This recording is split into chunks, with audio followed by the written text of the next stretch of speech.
ही कहा था और उसमें जो है ना वो चंद दिनों की एडजस्टमेंट जो है ना वो ध्यान रखी थी। फिर मैंने पिछले दिनों रिवाइज टारगेट दिया था कि सॉफ्ट में आपको कब तक मिल जाएगी, इसी वीक में। फिर मैंने आपको एक और रिवाइज टारगेट दिया था कि 80% आपको जो है ना वो एज अर्ली एज पॉसिबल मिल जाएगी। तो इस वीकेंड पे इंशाल्लाह ताला किताब तकरीबन मैक्सिमम फॉर्म में आपके पास होगी इंशाल्लाह। कल की रात लगाने के बाद जो है ना वो, कल भाई आई नहीं, ठीक है सही है। तो कल की रात लगाने के बाद जो है वो, आज तो कोई मसला नहीं, आज आप बेशक सुबह 7 बजे भी आ जाए, ये नहीं कि रात गुजारने के बाद हम यहीं पाए जाएंगे। तो आज मुमकिन है एक बड़ी लेट सेटिंग होगी। और जो है ना वो कई दफा उस लेट सेटिंग में बाहर निकलते हैं तो एमी जो है ना लोग समझते हैं सिर्फ ऑल्टर लेट सेटिंग करते हैं। या लेट सेटिंग सिर्फ तब होती है जब जो है आपको कोई मजबूर करे। तो कभी कभी जो है ना वो अपना फर्ज निभाने के लिए भी लेट सेटिंग करनी पड़ती है। तो कल का दिन जो है वो पब्लिक हॉलीडे होती है, तो यहाँ पे भी गवर्नमेंट हमें जबरदस्ती बंद कराने की भी मूड में है थोड़ी सी। और आगे बसंत भी है तो वो चाह रहे हैं कि लोग सड़कों में बिल्कुल ना फिरें, और कॉलेजेस जो कि बहुत ज्यादा नुकसानदेह हो सकते हैं बसंत की एक्टिविटी के लिए, वो अपने आप को बंद कर लें। तो ऐसे में फिर मुझे थोड़ा सा एक वो क्वेश्चन नजर आया है। तब जब कल छुट्टी हो गई है सॉर्ट ऑफ, तो बस फिर अब पूरी रात लगेगी, कल का पूरा दिन लगेगा। कल रात तक मैं तकरीबन मैक्सिमम वो वाला काम जो मैंने अकेले नहीं करना है या साथ टीम मेंबर मिलकर करना है वो कर लूंगा। उसके बाद फिर कुछ लोगों को मुख्तलिफ चीजों की फॉर्मेटिंग के लिए चीज देती होगी, अब उनकी भी छुट्टी चल रही होगी तो उनसे रिक्वेस्ट कर लेंगे कि भाई अपनी छुट्टी में थोड़ा सा जो है ना वो कोशिश कर लें। तो मोस्ट प्रोबेबली वीकेंड पे आपके पास सॉफ्ट कॉपी मौजूद होगी। अभी तक हमने जितना पढ़ा हुआ उसकी तो सॉफ्ट कॉपी इसको फुल रेडी भी मौजूद है, लेकिन वीकेंड तक जरा ज्यादा चैप्टर इकट्ठे हो जाए तो और अच्छी बात है। किताब में 12 चैप्टर्स बनाए हैं, 4 चैप्टर ग्रेड ए के, 4 चैप्टर ग्रेड बी के और 4 चैप्टर ग्रेड सी के। मुनसिफाना तकसीम की है, ऑल्दो ग्रेड सी में डाटा ज्यादा है, उसकी वर्थ कम है। क्योंकि 250 सफ़े का तकरीबन एश्योरेंस का स्टैंडर्ड है और को 200 सफ़े से ऊपर के कोड ऑफ एथिक्स की बातें हैं, और वो 2 एरियाज मिलकर ग्रेड सी में जाते हैं। जो ग्रेड ए है वो तो आपने देखा कि आईएफ ने क्या किया उसके साथ, एक आईएफआरएस S1 पूरी ग्रेड ए में। तो what I believe is grade A का मतलब है बेसिक्स ऑफ सस्टेनेबिलिटी, और जो सारी बेसिक असम्पशंस है वो सब इसके अंदर आती हैं। तो S1 और वो सारी बातें जो हमने की थी वो हम उसमें इंशाल्लाह ताला कवर कर रहे होंगे। तो टू मी जो 4 चैप्टर्स हैं जिसको हम ग्रेड ए में काउंट कर सकते हैं, पहला चैप्टर इज सस्टेनेबिलिटी और 3 पिलर्स वगैरह, ये क्या कहानी है इसकी डिटेल। सेकंड में सस्टेनेबिलिटी में कौन सी इंटरनेशनल लोकल ऑर्गेनाइजेशंस हैं और उनके क्या रोल्स हैं, थोड़ा सा इसके बारे में इंफॉर्मेशन। तीसरे में डिफरेंट स्टेक होल्डर्स, उनके जो पर्पसेस हैं और स्टेक होल्डर्स हमने किस तरह से डील करना है। और चौथे में S1, फिर उसके बाद S2, और फिर वो जो 12 इंडस्ट्री के स्टैंडर्ड्स हैं उनको मैंने 3 चैप्टर्स में उनकी ग्रेड बना दी है, प्राइमरी, सेकेंडरी और टर्शियरी सेक्टर के हिसाब से। तो वो स्टैंडर्ड्स मिल जाएंगे। तो यानी second grade is all standards he standards. और जो थर्ड ग्रेड है उसमें एश्योरेंस से रिलेटेड और एथिक्स से रिलेटेड डिस्कशन है। आप में से जिसको ऑडिट पसंद हो या जिसका CFAP 6 पढ़ा हुआ है उसके लिए तीसरी ग्रेड बहुत आसान है। क्योंकि अंग्रेज करते क्या है कि जब भी कोई नया स्टैंडर्ड बनाना होता है तो ये दोबारा से उतनी मेहनत नहीं करते अगर उन्होंने उस तरह की ऑलरेडी मेहनत की हुई होती है। कैफ लेवल पे रिव्यू का स्टैंडर्ड याद है जब आपने ऑडिट पढ़ा हुआ होता था, और ऑडिट पढ़ने के बाद जब आप उस रिव्यू के स्टैंडर्ड पे आते थे तो वही वाली बातें दोबारा से होती थी। तो आप में से जिसने CFAP 6 किया हुआ है तो उसने एश्योरेंस का अगर स्टैंडर्ड देखे तो वो तकरीबन ऑडिट के सारे स्टैंडर्ड्स को समराइज करके अल्फाज बदल के एश्योरेंस का स्टैंडर्ड बनाया हुआ है। सेम यहाँ पे भी हुआ है, कोड ऑफ एथिक्स में भी काफी हद तक कॉपी पेस्ट हुआ है, और जो सस्टेनेबिलिटी की जो एश्योरेंस के स्टैंडर्ड्स हैं उसमें भी तकरीबन पूरा ऑडिट उन्होंने दोहराया हुआ है। अपॉइंटमेंट के बाद प्री कंडीशंस क्या होंगी, एग्रीमेंट किस तरह से होगा, रिस्क असेसमेंट कैसे होगी, सब्सटैंटिव प्रोसेस किस तरह से लगाए जाएंगे, टेस्ट ऑफ कंट्रोल्स क्या होंगे, मिसस्टेटमेंट्स को क्यूमुलेट कैसे करेंगे, रिपोर्टिंग किस तरह से होगी, पॉजिटिव एश्योरेंस क्या होगी, डिस्क्लेमर कब दे सकते हैं, फलाना कब दे सकते हैं। तो आपको ऐसा लगेगा कि पूरा ऑडिट रिपीट हो रहा है। तो वो दिखने में ज्यादा है लेकिन वो महसूस करने में जरा कम है, क्योंकि वो चीजें आपको पहले से आती हैं। तो जिसको ऑडिट अच्छा आता है उसको एश्योरेंस वाला जो एरिया, एश्योरेंस और एथिक्स वाला, वो उसको अच्छी ग्रिप में आ जाएगा। जिसका रट्टा अच्छा है उसको सेकंड क्वेश्चन अच्छा लगेगा, जिसमें वो 12 इंडस्ट्री के स्टैंडर्ड्स और उनके अपने अपने मैट्रिसेस हैं। और जिसकी लॉजिक अच्छी है उसको पार्टी अच्छा लगेगा। तो आप अच्छे लॉजिक वाले हैं, अच्छे ऑडिट वाले हैं या अच्छे रटे वाले हैं, तीनों आप फाइनल के स्टूडेंट हैं। This is a combination of all. ठीक हो गया जी। तो आप लोगों ने कुछ पढ़ा, स्लाइडें तो मिली नहीं थी आपको, जब स्लाइड मिली नहीं तो आपने कहाँ पढ़ना था। तो फिर जो अभी तक पढ़ा हुआ है वो समझ आ रहा है? क्या स्टेक होल्डर्स वाली बात समझ आई है? क्या मेंडेलो का मैट्रिक्स समझ आया है? क्या पावर और इंटरेस्ट समझ आ रहा है? क्या स्टेक होल्डर्स के रोल समझ आ रहे हैं? क्या गवर्नमेंट का रोल समझ आ रहा है? क्या गवर्नमेंट का भी कोई रोल है? टॉपिक शुरू करते हैं। गवर्नमेंट के मुझे आप लोगों से बंदे थोड़े से कम हो गए, जितने लोग हैं उससे दुगने रूल्स चाहिए ऑन सस्टेनेबिलिटी। इसका मतलब ये नहीं कि हर बंदा 2 बातें बताएगा, पहले एक बात बताएगा फिर पूरा साइकिल घूम के दोबारा उसकी बारी आएगी। हम शुरू करेंगे रैंडम स्टार्टिंग पॉइंट से, यहाँ से। जी, गवर्नमेंट का सस्टेनेबिलिटी में क्या रोल हो सकता है? नहीं, जीडीपी तो मुझे समझ आ रहा है, लेकिन मेरे सवाल के साथ मुझे लिंक इसका समझ नहीं आ रहा। सवाल ये है कि गवर्नमेंट क्या रोल प्ले कर सकती है।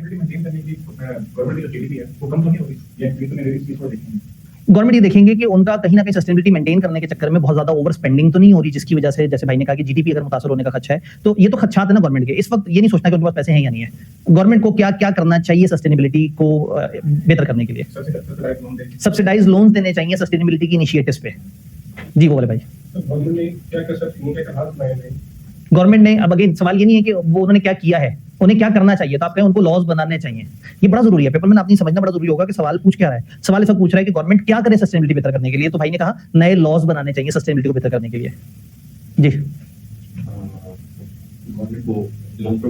ये तो हो गया, लोन वाली बात तो हो गई, ऐसे तो नहीं आइए आप बारी आएगा। अवेयरनेस पहला नहीं चाहिए लोगों में सस्टेनेबिलिटी को लेके। जी, गवर्नमेंट ग्रांट्स दे, ताकि एक भाई ने लोन कहा था तो इन्होंने उसे कह दिया कि गवर्नमेंट ग्रांट्स देने का, लोन भी ना दे, मुफ्त में कह दे भाई ले जाओ ट्यूबवेल लगा लो, फलाना कर लो, ठीक, सोलर एनर्जी या इस तरह की अल्टरनेट एनर्जी के लिए गवर्नमेंट ग्रांट्स दे। सस्टेनेबिलिटी टारगेट्स अचीव करने पे कोई इंसेंटिव, सस्टेनेबिलिटी टारगेट अचीव करने पे कोई इंसेंटिव दे। इंसेंटिव ये नहीं देंगे कि आपको ये फायदा, ये कहेंगे आप पे कार्बन टैक्स कम लगेगा, तो ये इस तरह का इंसेंटिव देंगे। लेकिन ठीक है जी, यही आना था वाजिबा। तो आपने कम से कम 2 पॉइंट तो सोचने थे ना, तो दूसरा वाला बता दें। क्या पहला ग्रांट वाला पॉइंट था? चलें, क्योंकि आपको अचानक से हादसाती तौर पर आपका पॉइंट छीन लिया गया, दोबारा आपकी तरफ आएंगे, आपने 2 बताने होंगे जी। इंटरनेशनली जो लोग सस्टेनेबिलिटी को इंकॉर्पोरेट कर रहे हैं अपने अंदर, उनसे रास्ता करें, उनसे ट्रेनर्स वगैरह मंगवा के, इंटरनेशनली जो ऑर्गेनाइजेशंस इस पे एफर्ट कर रही हैं उनसे बात करें, जिन गवर्नमेंट्स ने इसको बेहतर तरीके से अचीव कर लिया। फॉर एग्जांपल, अगर आपको अचानक से हॉलैंड उठ के कहते हैं कि हम तो जीरो नेट एमिशंस पे जा चुके हैं, तो आप कहें भाई तुमने कैसे किया, क्या क्या चीजें की, गवर्नमेंट लेवल पे क्या स्टेप्स लिए, इंडिविजुअल लेवल पे क्या स्टेप्स लिए। तो मुल्कों से या इदारों से सीखें। मुख्तलिफ इकोनॉमिक कॉर्पोरेशन की जिस तरह से ऑर्गेनाइजेशन होती है, इसी तरह से रीजनल कॉर्पोरेशन की भी ऑर्गेनाइजेशन होती हैं। आप उनसे मिलेंगे, हाँ भाई ये हमारा मसला है, तुम्हारे यहाँ क्या हो रहा है, चीजों को कैसे बेहतर करें। ठीक है, जो सस्टेनेबिलिटी में 3 चीजें ना, जरूरी थोड़ी कि हम हमेशा सिर्फ फिजिकल एनवायरनमेंट की बात करें, भाई ने सोशल की बात की। तो सोशल को इंप्रूव करने के लिए वो गवर्नमेंट चाहिए किस तरह के लॉ बनाए जिससे चाइल्ड लेबर और इस तरह की चीजों को वो मना कर सकें। लेकिन चलिए मैं फिर रिपीट करता हूं, गवर्नमेंट पेनल्टीज लगाए जिससे जो कंपनीज गैर सस्टेनेबल हरकतें करती हैं, अनसस्टेनेबल कंपनीज को पनिश किया जाए और उनको पेनल्टीज और फाइन्स और इस तरह की चीजें लगाई जाए। टैक्स रिलैक्सेशन दे, जो सस्टेनेबिलिटी को नहीं फॉलो कर रहे, जो फॉलो कर रहे हैं उनको टैक्स रिलैक्सेशन दे। गवर्नमेंट को खुद भी दरख्त लगाने चाहिए ज्यादा से ज्यादा, और दरख्त लगाने को मोटिवेट भी करें, प्रमोट भी करें। लोगों से कहेंगे ठीक है जी, जो सोसाइटी है उन सोसाइटियों में जिस बंदे ने भी अपने घर के अंदर वाले बगीचे में दरख्त लगाया, उसको फॉर एग्जांपल सोसाइटी को कहते हैं कि उससे उस साल आपने जो है ना वो नहीं लेनी, सब्सक्रिप्शन नहीं लेनी, या उनका प्रॉपर्टी टैक्स में उनको 50% ऑफ दे दें, 1 साल की उनको एक फेवर दे दें दरख्त लगाने के ऊपर। लेकिन वो उसी तरह के दरख्त ना लगा दे जैसे पहले हमें मिले थे 1 अरब दरख्त जी।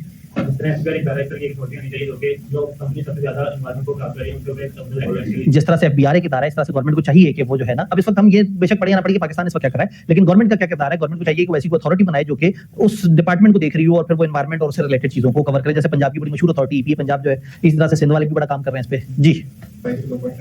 ठीक है, उन्होंने कहा भाई के 2 पॉइंट्स रहते हैं जी, 2 पॉइंट भाई। गवर्नमेंट को चाहिए कि हर कंपनी में एक जो सस्टेनेबिलिटी की मंथली की रिपोर्टिंग है, कोई मंथली, ईयरली, क्वार्टरली रिपोर्टिंग लेना शुरू करते कंपनियों से। जब कंपनी ने रतबा रिपोर्ट बनानी होगी तो कुछ तो कम से कम आधा तो सच कर ही देंगे, कुछ गप भी मार देंगे, लेकिन कहीं ना कहीं उनको होगा कि यार हर 3 महीने बाद रिपोर्ट आ जाती है, भेजनी होती है यार, कम से कम कुछ 4 रखी लगा दो, कम से कम बंदा कुछ सच बात भी लिख दे। तो इस तरह की भाई जब कंपनियों को एनुअल रिटर्न तो जमा करानी है, क्वार्टरली फाइनेंशियल स्टेटमेंट उठा के वेबसाइट पे डालने हैं, वो भी तो मान ही रहेगा ना, तो ये वाली बात उनके में लगा दी जाए जी। अभी तो आपकी बारी आएगी दोबारा से जी, एक साइकिल खत्म हुआ, अभी इनका दूसरा सवाल तब दूसरी बारी में आएगा ना। मीटिंग में जो सारी सस्टेनेबिलिटी को मुख्य सस्टेनेबिलिटी और एनवायरनमेंट को कंट्रोल करे, कोई ऐसी इंस्टीट्यूट बनाए जो इनको रेगुलेट, एक ऐसी कमेटी बनाई जाए जो इनिशिएटिव्स को ओवरसी करे और देखे कि जो सस्टेनेबिलिटी के इनिशिएटिव हैं, जो इदारे बने हैं, जो एजेंसीज बनी हैं, वो अपना काम सही कर रही हैं या नहीं कर रही जी। सोचना है ना इस पेपर में, तो पेपर में इस तरह का सवाल भी आ सकता है, तो बड़ा सिनेरियो देखिए, बताएं गवर्नमेंट क्या करे, सस्टेनेबिलिटी को प्रमोट करने के कोलैबोरेट करे, किससे, डिफरेंट इदारों से, मतलब बिजनेस चलाने के, डिफरेंट इदारों से। एसईसीपी से भाई कंपनियां तुम चला रहे हो ना, कंपनियों को सस्टेनेबिलिटी पे इस तरह की चीजें बताना शुरू कर दो। एफबीआर से टैक्स की बात करो ना, कार्बन टैक्स ले आओ। एसईसीपी से कहे तुम एनुअल रिपोर्ट के अंदर पोर्शन ऐड करवा दो लॉ को करते हुए, तो मुख्तलिफ इदारों को कहे कि तुम लोग भी अब साथ दो हमारा। सस्टेनेबिलिटी की ट्रेनिंग दी जाए, ऐसा इदारा जिसमें इसकी अकाउंटिंग, इसकी एश्योरेंस और इसकी क्या है, इसकी नेचर क्या है, इसको समझाने के ऊपर ट्रेनिंग दी जाए। ठीक है, गवर्नमेंट को चाहिए कि जो हमारा बेसिक एजुकेशन का सिलेबस है ना, उसके अंदर थोड़ा सा इनकॉर्पोरेट किया जाए ताकि स्टार्ट से गवर्नमेंट शुरू से ही लोगों के जहन में अच्छी अच्छी बातें इस तरह से डाले कि छोटी छोटी सी क्लासों में एक छोटा सा चैप्टर हो कि जी हमने जो है वो पानी कैसे बचाना है, हमने किस तरह से, बचपन में जो पढ़े हुए सबक होते हैं वो बड़े होते तक भी दिमाग में रह जाते हैं। तो कहीं ना कहीं एक छोटे से लेवल से, ग्रास रूट लेवल पे लोगों को ये लगे कि हाँ भाई ये एक अच्छी चीज है। और कोई दूसरा बच्चा भी पौधा तोड़ रहा हो तो दूसरे बच्चे को तकलीफ हो कि यार ये तुमने पौधा तोड़ दिया, क्या बात कर रहे हो, इसने ऑक्सीजन देनी थी हमें। गवर्नमेंट मार्केट स्टैब्लिश करे ताकि लोगों को कमर्शियल फायदा भी नजर आए, बाग लगाएं, लोग ज्यादा से ज्यादा ऑक्सीजन क्रिएट करें और ऐसे में उससे उनको बेनिफिट नजर आ रहा हो, उनको कमर्शियल वो नजर आए, तो यस उस तरह की मार्केट्स पे काम करे। दूसरा पॉइंट सोचना तो पड़ेगा।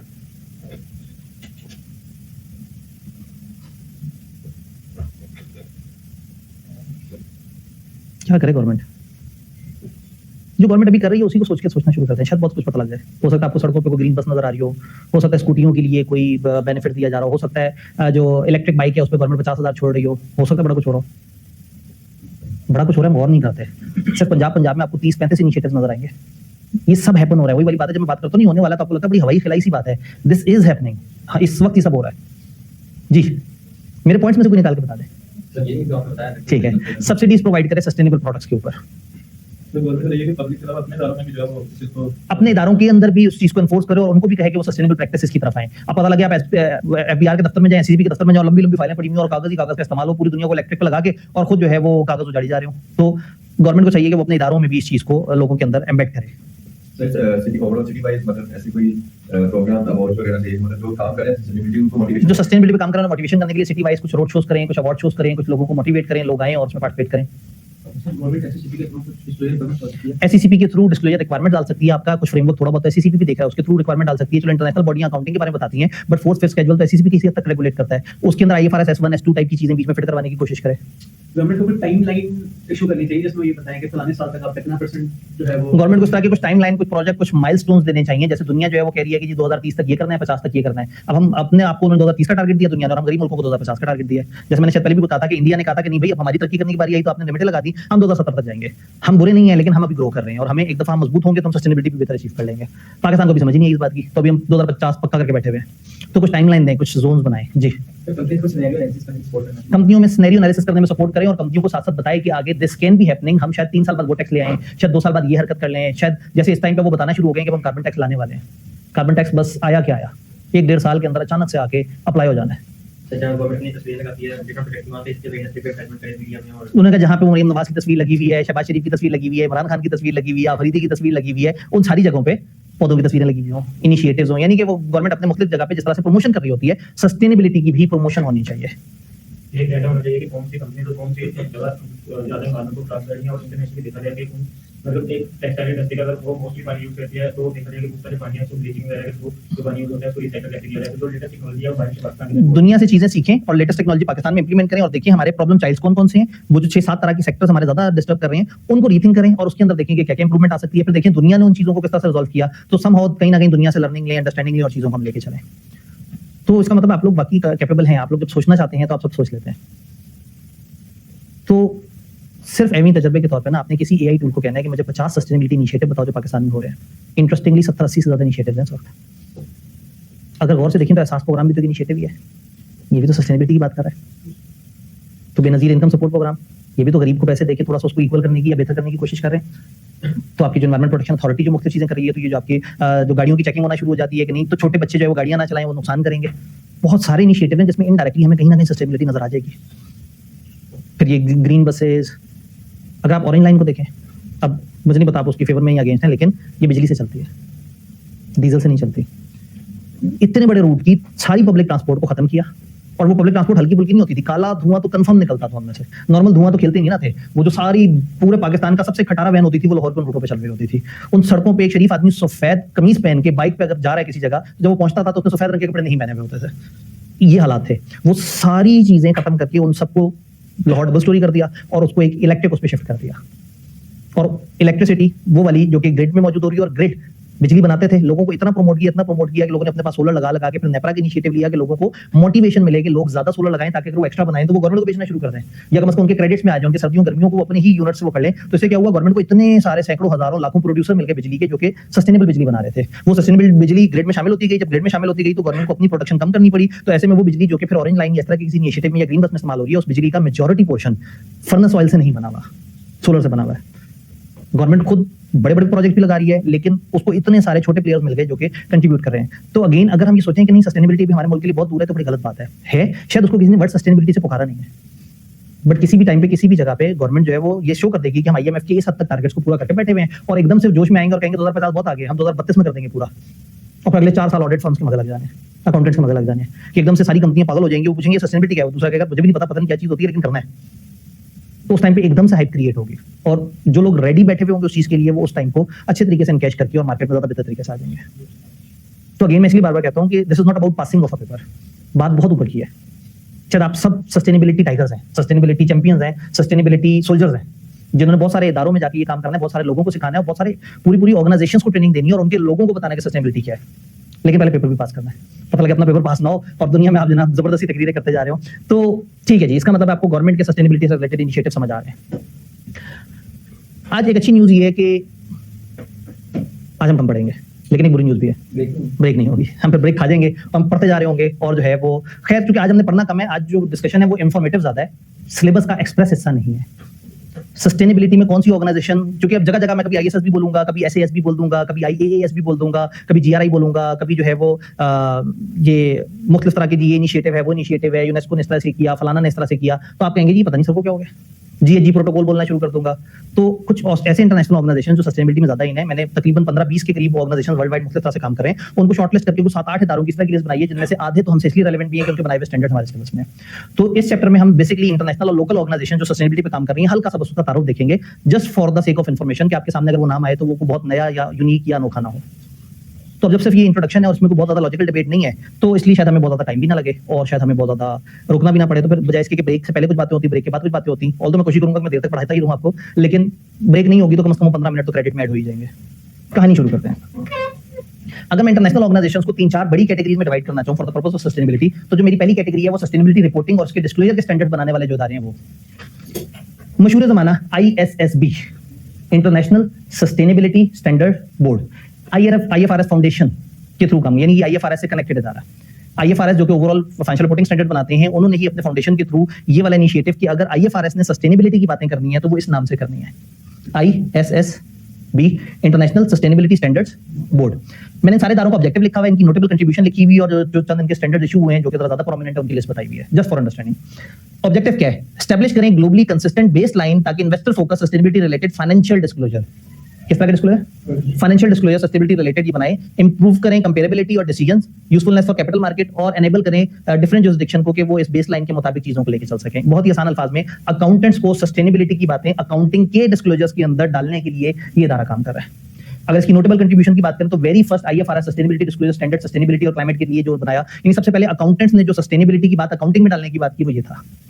देन क्लाइमेट डिस्क्लोजर का स्ट्रक्चर जो है इन्होंने बनाया और उसको अलाइन कर दिया उन्हीं 4 फ्रेमवर्क पे जो उनका एक ओवरऑल, यानी कि ओवरऑल एक पहले S1 बनाया था और उसकी बेस पे उन्होंने अपना फिर सेकंड स्टैंडर्ड बनाया जो कि क्लाइमेट रिलेटेड पे बात करता था, और आगे इनका इरादा है कि मुख्तलिफ टॉपिक्स के ऊपर इस तरह की चीजें साथ साथ आती चली जाएं।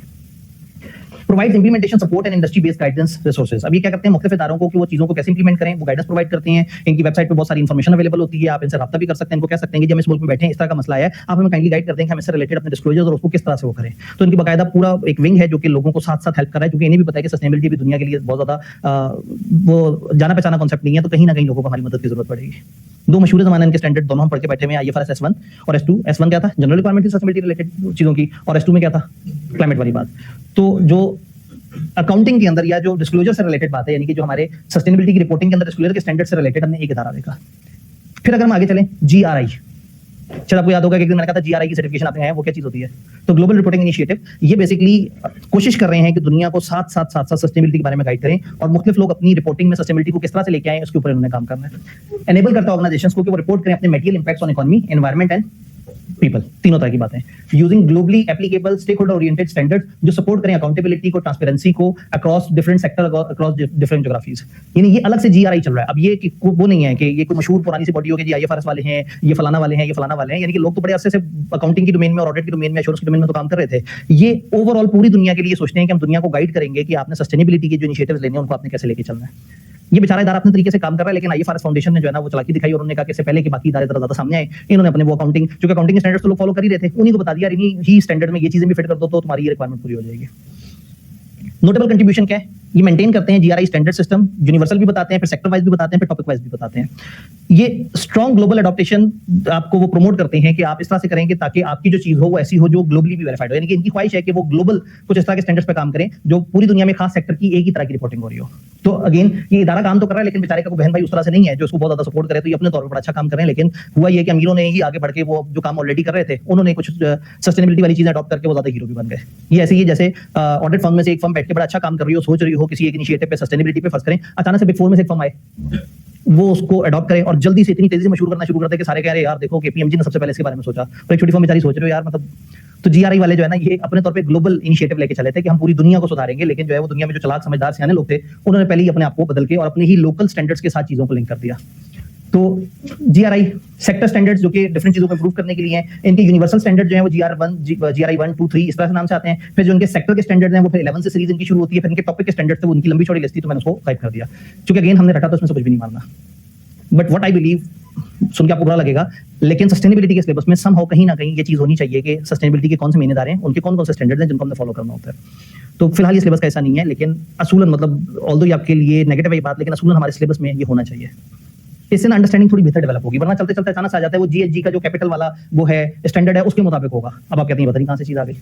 तो जीआरआई ओवरऑल इनिशिएटिव्स की बात कर रही है, दुनिया की यूनिवर्सल सेक्टर्स के, एरियाज के। लेकिन इससे पहले कि ये अपना काम करते, अचानक से आईएफएस फाउंडेशन ने एक और चीज अपने अंदर होस्ट की, SASP, सस्टेनेबिलिटी अकाउंटिंग स्टैंडर्ड। वो पीछे वाला क्या था, उसका क्या मतलब था, इंटरनेशनल सस्टेनेबिलिटी स्टैंडर्ड बोर्ड है, इसका मतलब है वहां सस्टेनेबिलिटी की बात हो रही है, और ये सस्टेनेबिलिटी की अकाउंटिंग करने की बात कर रहे हैं। इसका मतलब है ये वाले standards are more towards matrices. ये थोड़ा सा जो उसके बेंचमार्क्स हैं उसके ऊपर थोड़ी सी ज्यादा बात कर रहे हैं। तो इनमें क्या किया, अगेन जीआरआई बेचारे जो है ना वो ओवरऑल भी काम कर रहे थे और इंडस्ट्री सेक्टर पे भी काम कर रहे थे, तो उन्होंने S1 S2 से S1 से ओवरऑल काम किया और S2 से आगे फिर एक सीरीज देनी शुरू कर दी अकाउंटिंग से रिलेटेड, और साथ क्या किया, इनके मुकाबले पे अपने स्टैंडर्ड ले आए। हमारे सिलेबस में S1 S2 था, फिर अगेन वही बात है अमीरों का बच्चा, तो इनके स्टैंडर्ड हमारे सिलेबस में जिन बार-बार मैं जिन 12 इंडस्ट्रीज के स्टैंडर्ड्स का जिक्र करता हूं वो बेसिकली इन्होंने दिए। इनके नोटेबल कंट्रीब्यूशन क्या है, बल्कि अगेन यहां पढ़ते हैं, provide industry based sustainability disclosure standards focused on financial materiality. Main focus किस तरफ है, फाइनेंशियल मटेरियलिटी। हेल्प कर रही है कंपनीज को कि वो decision useful ESG information, ESG भी आप लोगों को अच्छी तरह से पता है क्या होता है ESG, गवर्नेंस। तो जब भी आप वो 3 पिलर्स में से अकाउंटिंग का जिक्र ना करना चाहिए या प्रॉफिट्स का जिक्र ना करना चाहिए तो फिर आप गवर्नेंस का जिक्र कर देते हैं। तो ESG भी पैरेलल फ्रेमवर्क चल रहा है जो कह रहा है कि नहीं 3 पिलर्स ये 3 होने चाहिए, गवर्नेंस, सोशल, एनवायरनमेंट। जबकि हम बात करते हैं इकोनॉमिक, एनवायरनमेंट, सोशल। तो वो बहरहाल जब पैसों से हट के बात होती है तो फिर ESG फ्रेमवर्क की बात होती है। इन्वेस्टर्स के लिए कंपेरेबल मैट्रिसेस होने चाहिए अक्रॉस इंडस्ट्री। पूरी इंडस्ट्री को दे दिया कि ये मैट्रिस है, अब क्या होगा, सारी की सारी वो वाली इंडस्ट्रीज जब भी अपने बना रही होंगी सस्टेनेबिलिटी रिलेटेड डिस्क्लोजर तो उनको बने बनाए मैट्रिसेस मिल जाएंगे कि भाई तुमने ये 6 डायमेंशंस में बात करनी है। तो इन 12 के 12 स्टैंडर्ड में हम सबसे पहले एक इंडस्ट्री उठाएंगे। ये 12 स्टैंडर्ड्स तकरीबन मिलते जुलते हैं, सिर्फ मैट्रिसेस का फर्क है। सबसे पहले हम देखेंगे इंडस्ट्री क्या है, फिर देखेंगे उस इंडस्ट्री के अंदर टिपिकल कौन से ऐसे एरियाज हैं जिनके ऊपर वो होनी चाहिए, डिस्क्लोजर होने चाहिए। फिर उन एरियाज में से कौन कौन सी चीजों पे किन किन मैट्रिसेस के मुताबिक रिपोर्ट होनी चाहिए। तो होगा ये कि हर इंडस्ट्री का समझे 2 से 3 टेबल हमारे सामने आ जाएंगे, जिससे हमें पता लग जाएगा कि ये इंडस्ट्री पाकिस्तान में जब भी कोई कंपनी से इंडस्ट्री की होगी, वो जब भी अपने स्टैंडर्ड बना रही होगी, जब भी सस्टेनेबिलिटी रिपोर्टिंग कर रही होगी, तो वो इन बेंचमार्क्स को यूज कर सकती है। तो ये बहते चले गए, इन्होंने डेवलप कर दी इंडस्ट्री स्टैंडर्ड्स 77 इंडस्ट्रीज के लिए, जिसमें टॉपिक्स और मैट्रिसेस डिफाइन कर दी। यानी इन स्टैंडर्ड में मेनली ये है कि ये मुद्दे हैं जिन पर बात होनी चाहिए और ये बात होनी चाहिए। फॉर एग्जांपल वाटर वेस्टेज, ये एक मुद्दा हो सकता है, और आगे हो सकता है कि वाटर वेस्टेज को हमने 4 तरीके से मेजर करना है कि कितना वाटर हम रिसाइकल नहीं कर सके, आगे यूनिट ऑफ मेजरमेंट, इतना वाटर हमारे उसने खराब कर दिया, ये यूनिट ऑफ मेजरमेंट, इतने पानी के साथ ऐसा हुआ। तो बेसिकली जब हम यहाँ जाएंगे तो हमारे पास टॉपिक्स होंगे और हर टॉपिक के अंदर फर्दर 4-5 लाइन आइटम्स होंगे और आगे उसकी मेजरमेंट क्राइटेरिया होगा। तो इस तरह के 77 इंडस्ट्रीज हैं जिनमें से आईके ने हमारे सिलेबस में 12 इंडस्ट्रीज डाली है। जो हमारा सेकंड सिलेबस एरिया है दैट इज अबाउट S2 और ये इंडस्ट्रीज, विच आई बिलीव कि शायद ये S2 S1 के साथ पहले पोर्शन में डाल सकते थे। शायद सिलेबस बनाने वाले भाई ने, जो मुझे बड़ा क्लियर कट लग रहा है कि उसने जनरली जीपीटी यूज किया है, उसने सारे स्टैंडर्ड उठा के पेश कर दिए और उसको कहा भाई ये स्टैंडर्ड है, मुझे 3 सिलेबस एरिया बना दो। उसने सबसे पहले S1 पढ़ा, वो डूब गया उसके अंदर, उसका बड़ा मजा आ रहा है। उसकी हर हेडिंग का एक एरिया बना के पहली ग्रेड कंप्लीट कर दी। अगली ग्रेड में S2 में क्या उसने कहा मिलती जुलती बातें शुरू हो गई, चलो आसपास देखता हूं और कौन कौन सी मिलती जुलती बातें हैं। वो 12 के 12 स्टैंडर्ड देख के दूसरी ग्रेड बना दी। फिर जब उसको यूनिक बातें एश्योरेंस और एथिक्स की नजर आई तो उसने तीसरी ग्रेड बना दी। तो चलो खैर जो भी है, फिलहाल आप लोग तो वो गलत सिलेबस ही दे रहे होंगे, बट आई स्ट्रांगली बिलीव कि अगली दफा सिलेबस मेजर रिवैम्प हो चुका होगा। जी हाँ, बिल्कुल जी बिल्कुल ऐसे ही है। यानी कि यूं समझें कि फॉर एग्जांपल हम कहें कॉलेज, तो हम कहेंगे जी कॉलेज जो है ना, ये जो एजुकेशन इंस्टीट्यूशन है बड़े गंदे लोग हैं। क्यों? ये बिजली बहुत ज्यादा इस्तेमाल करते हैं, और जो बिजली बहुत ज्यादा इस्तेमाल करते हैं तो उसकी वजह से फलाना स्कोप इमिशंस बहुत ज्यादा हो जाती हैं। तो अब कॉलेजेस को ये चाहिए कि वो बताएं, ठीक है अब ये टॉपिक है, तो अब जो है वो टॉपिक के अंदर वो बताएंगे कि जी आप मतलब हमारा बिजली का यूजेज, अब नीचे लाइनें क्या लिखी हुई होंगी, हमने कितनी बिजली ऐसी है जो वापडा से लेके वो की, कितनी बिजली ऐसी है जो हमने सोलर से लेके की, कितनी ऐसी बिजली जो है जो हमारे किसी और सोर्स से आई, कितनी बिजली जो हमें इनडायरेक्टली मिली, आगे उसके यूनिट ऑफ मेजरमेंट। यानी कि सबसे पहले इंडस्ट्री के अंदर प्रॉब्लम एरिया के अंदर उसके अंदर की 4-5 लाइन आइटम्स, उसके तहत आपने बताना है कि हमने ये इतना किया, ये इतना किया, ये इतना किया, ये इतना किया। तो अगेन इसलिए भी मैं बहुत ज्यादा अंदर नहीं उतर रहा कि हम तकरीबन जब एक पहला स्टैंडर्ड देखेंगे तो वो स्टैंडर्ड को जब हम देखेंगे तो उसको मैं पहले गाइडेंस के तौर पे दिखाऊंगा और फिर उसके बाद उन सबकी समराइज टेबल्स आप लोगों से शेयर कर दूंगा, रादर देन कि हम हर स्टैंडर्ड पकड़े फिर उसमें सबसे पहले लिखा हो कि ये SASB के स्टैंडर्ड क्या करते हैं, फिर लिखा हो कि जी मैट्रिसेस क्या होता है, फिर तो एक इंडस्ट्री डिस्क्रिप्शन, अच्छा इन स्टैंडर्ड्स में क्या है, इंडस्ट्री की डिस्क्रिप्शन आती है, फिर उनके पहले लिस्ट डाउन कर देते हैं कि ये चंद टॉपिक्स हैं, ब्रॉड टॉपिक्स, सब टॉपिक्स। फिर उसके बाद हर टॉपिक पकड़ते हैं, पहले उसकी डिस्क्रिप्शन देते हैं कि इस लाइन का मतलब क्या है, फिर उसके मैट्रिसेस दे देते हैं, फिर अगले सफे पे जाते हैं, अगला टॉपिक पकड़ते हैं, उसका मतलब समझाते हैं, उसके मैट्रिसेस देते हैं, अगले सफे पे जाते हैं। तो बेसिकली ये 12 के 12 स्टैंडर्ड्स आप देखेंगे तो आपको इनकी जैसी शक्ल नजर आएगी, सिर्फ इसमें फर्क होगा अलग अलग टॉपिक्स के अंदर अलग अलग मैट्रिसेस होंगे।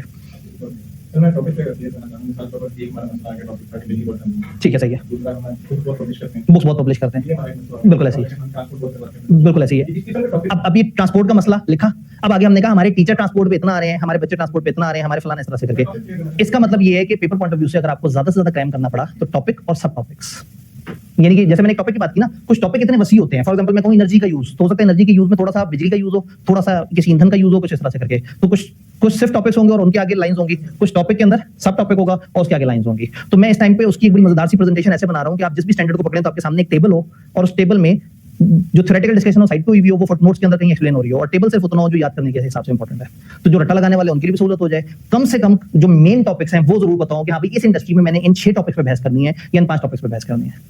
तो अगेन मतलब ये सारी डिस्कशन हमारी थोड़ी सी और सिंपल हो जाती है अगर मैं स्टैंडर्ड सामने खोल के रख लेता, लेकिन वो हमारा ब्रेक के बाद का मसला है। यानी कि ब्रेक से मुराद है ये जो हमारा पहला एरिया खत्म होने के बाद जो ब्रेक है, यानी कि आज इस डिस्कशन के बाद हम अपना जो पहला जोन है वो ऑफिशियली खत्म कर लेंगे। दूसरे जोन में सेस2 हम कर चुके हुए हैं, और फिर जब हम अपनी वो राइटिंग वाले एक्सपीरियंस के बाद जब दोबारा इकट्ठे होंगे तो फिर हम वो 12 स्टैंडर्ड्स पढ़ेंगे। जब उसे खत्म करेंगे फिर हम अपने तीसरे जोन में एंटर हो जाएंगे। तो आपको याद होगा मैंने कहा था कि आगे बोर बातें शुरू होने वाली हैं, ऐसे देती है ना सबने, ठीक बस है ये तो था ना। असल में पहली किस्त पे अगर जो है ना वो बोर बातें शुरू कर देते तो आप लोग भाग जाते। नोटेबल कंट्रीब्यूशंस क्या है, मैं मजाक कर रहा हूं, मतलब आप सीरियस हुए हो नहीं। इंशाल्लाह हम इसको इंटरेस्टिंग ही रखने की कोशिश करेंगे, लेकिन जहां बिल्कुल ही बहुत ही एब्सोल्यूट फजूल सी बात आ जाए। अब स्कोप 3 को मैं मतलब स्कोप 3 के अलावा और कुछ नहीं कह सकता, ठीक है, मैं स्कोप लिमिटेशन आ जाती है।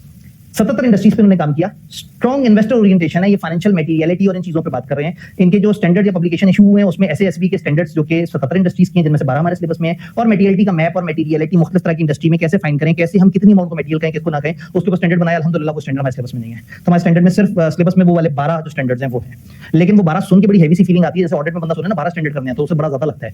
एक जैसी शक्ल के 12 स्टैंडर्ड, इंडस्ट्री बदलेगी, टॉपिक बदलेंगे, शक्ल एक जैसी रहेगी।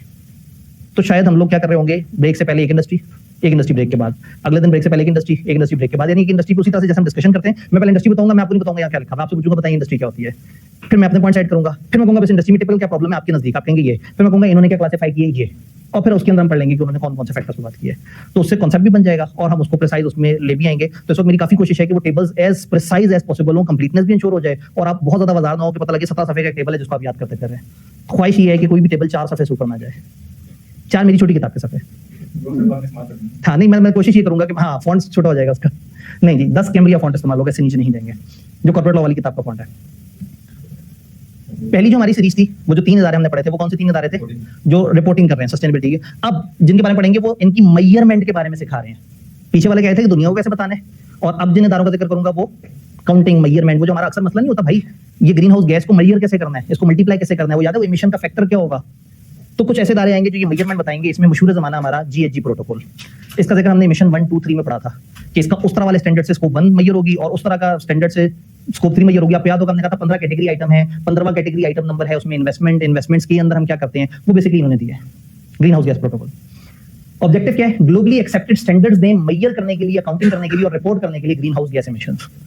इनसे भी तो किसी ने पंगा नहीं लिया, इन्होंने इतनी डेप्थ में कैलकुलेशन कर छोड़ी है कि सबने कहा ठीक है हम इन्हीं को फॉलो करेंगे। तो अक्सर स्टैंडर्ड ने ना कहा कि इसकी मेजरमेंट कैसे होगी, भाई वो जैसे उन्होंने कहा वैसे होगी। तो इन्होंने बड़ा कंप्रीहेंसिव उसकी मेजरमेंट का मैप दे दिया। लकीली हमारे सिलेबस में इनमें से कोई स्टैंडर्ड नहीं है, कैलकुलेशन नहीं, वो मतलब इसकी मेजरमेंट की क्या क्राइटेरियाज हैं, इन्वेस्टमेंट को कैसे मेजर करना है, स्कोप को किस तरह से वो कंप्यूट करना है। तो फिलहाल अभी वो इंजीनियर वाली साइड में हमें नहीं लेके गए। ICAP से कुछ भी एक्सपेक्टेड था, आई वाज अफ्रेड कि जब ये आ रहा था सिलेबस तो मुझे लग रहा था कि इनके प्रोटोकॉल डाल दिए तो फिर तो वाकई हम लोग प्रॉपर इंजीनियर बन जाएंगे। लेकिन हमें आगे अगर हमें काम सीखना आगे जब काम सीखना तो यस ये स्टैंडर्ड आपके पास मौजूद है। तो आज हम ये लेक्चर कर ही रहे हैं कि आपको उसको पता हो कि हाँ मेजरमेंट ये बॉडी है, इस बॉडी के कुछ स्टैंडर्ड्स हैं, उन स्टैंडर्ड्स में से ये स्टैंडर्ड्स को पिक करके और उस पर वर्क किया जा सकता है जी। अब अगेन इनकी सर्टिफिकेशन भी नजर से कोई नहीं गुजरी, लेकिन हो सकता है ये किसी बॉडी के साथ मिलकर कोई इम्तिहान हो। असल में देखना ये वो है, ये ऐसी है जैसे मैं आपसे कहूँ IS 16 की सर्टिफिकेशन है, सब कहेंगे नहीं IFRS की सर्टिफिकेशन हो सकती है कि मुझे डिप्लोमा इन IFRS उसको मिला होगा जिसको वो सारे स्टैंडर्ड इंक्लूडिंग IS 16 भी आता हो। तो इसी तरह से जो GRI बॉडी सर्टिफिकेशन करा रही है, जो CF इंस्टीट्यूशन सर्टिफिकेशन करा रहा है, उसके करिकुलम में ये चीजें शामिल है, लेकिन CA फाइनल के करिकुलम में फिलहाल शामिल नहीं है, क्योंकि ICAP को नहीं पता कि सिलेबस बहुत छोटा है। अल्लाह करे उन्हें ना पता लगे, ऑल्दो एश्योरेंस और एथिक्स के 250 सफे देखिए उन्हें लगता है कि सिलेबस बहुत बड़ा, लेकिन वो तकरीबन सारी बातें रेप्लिकेटिंग है।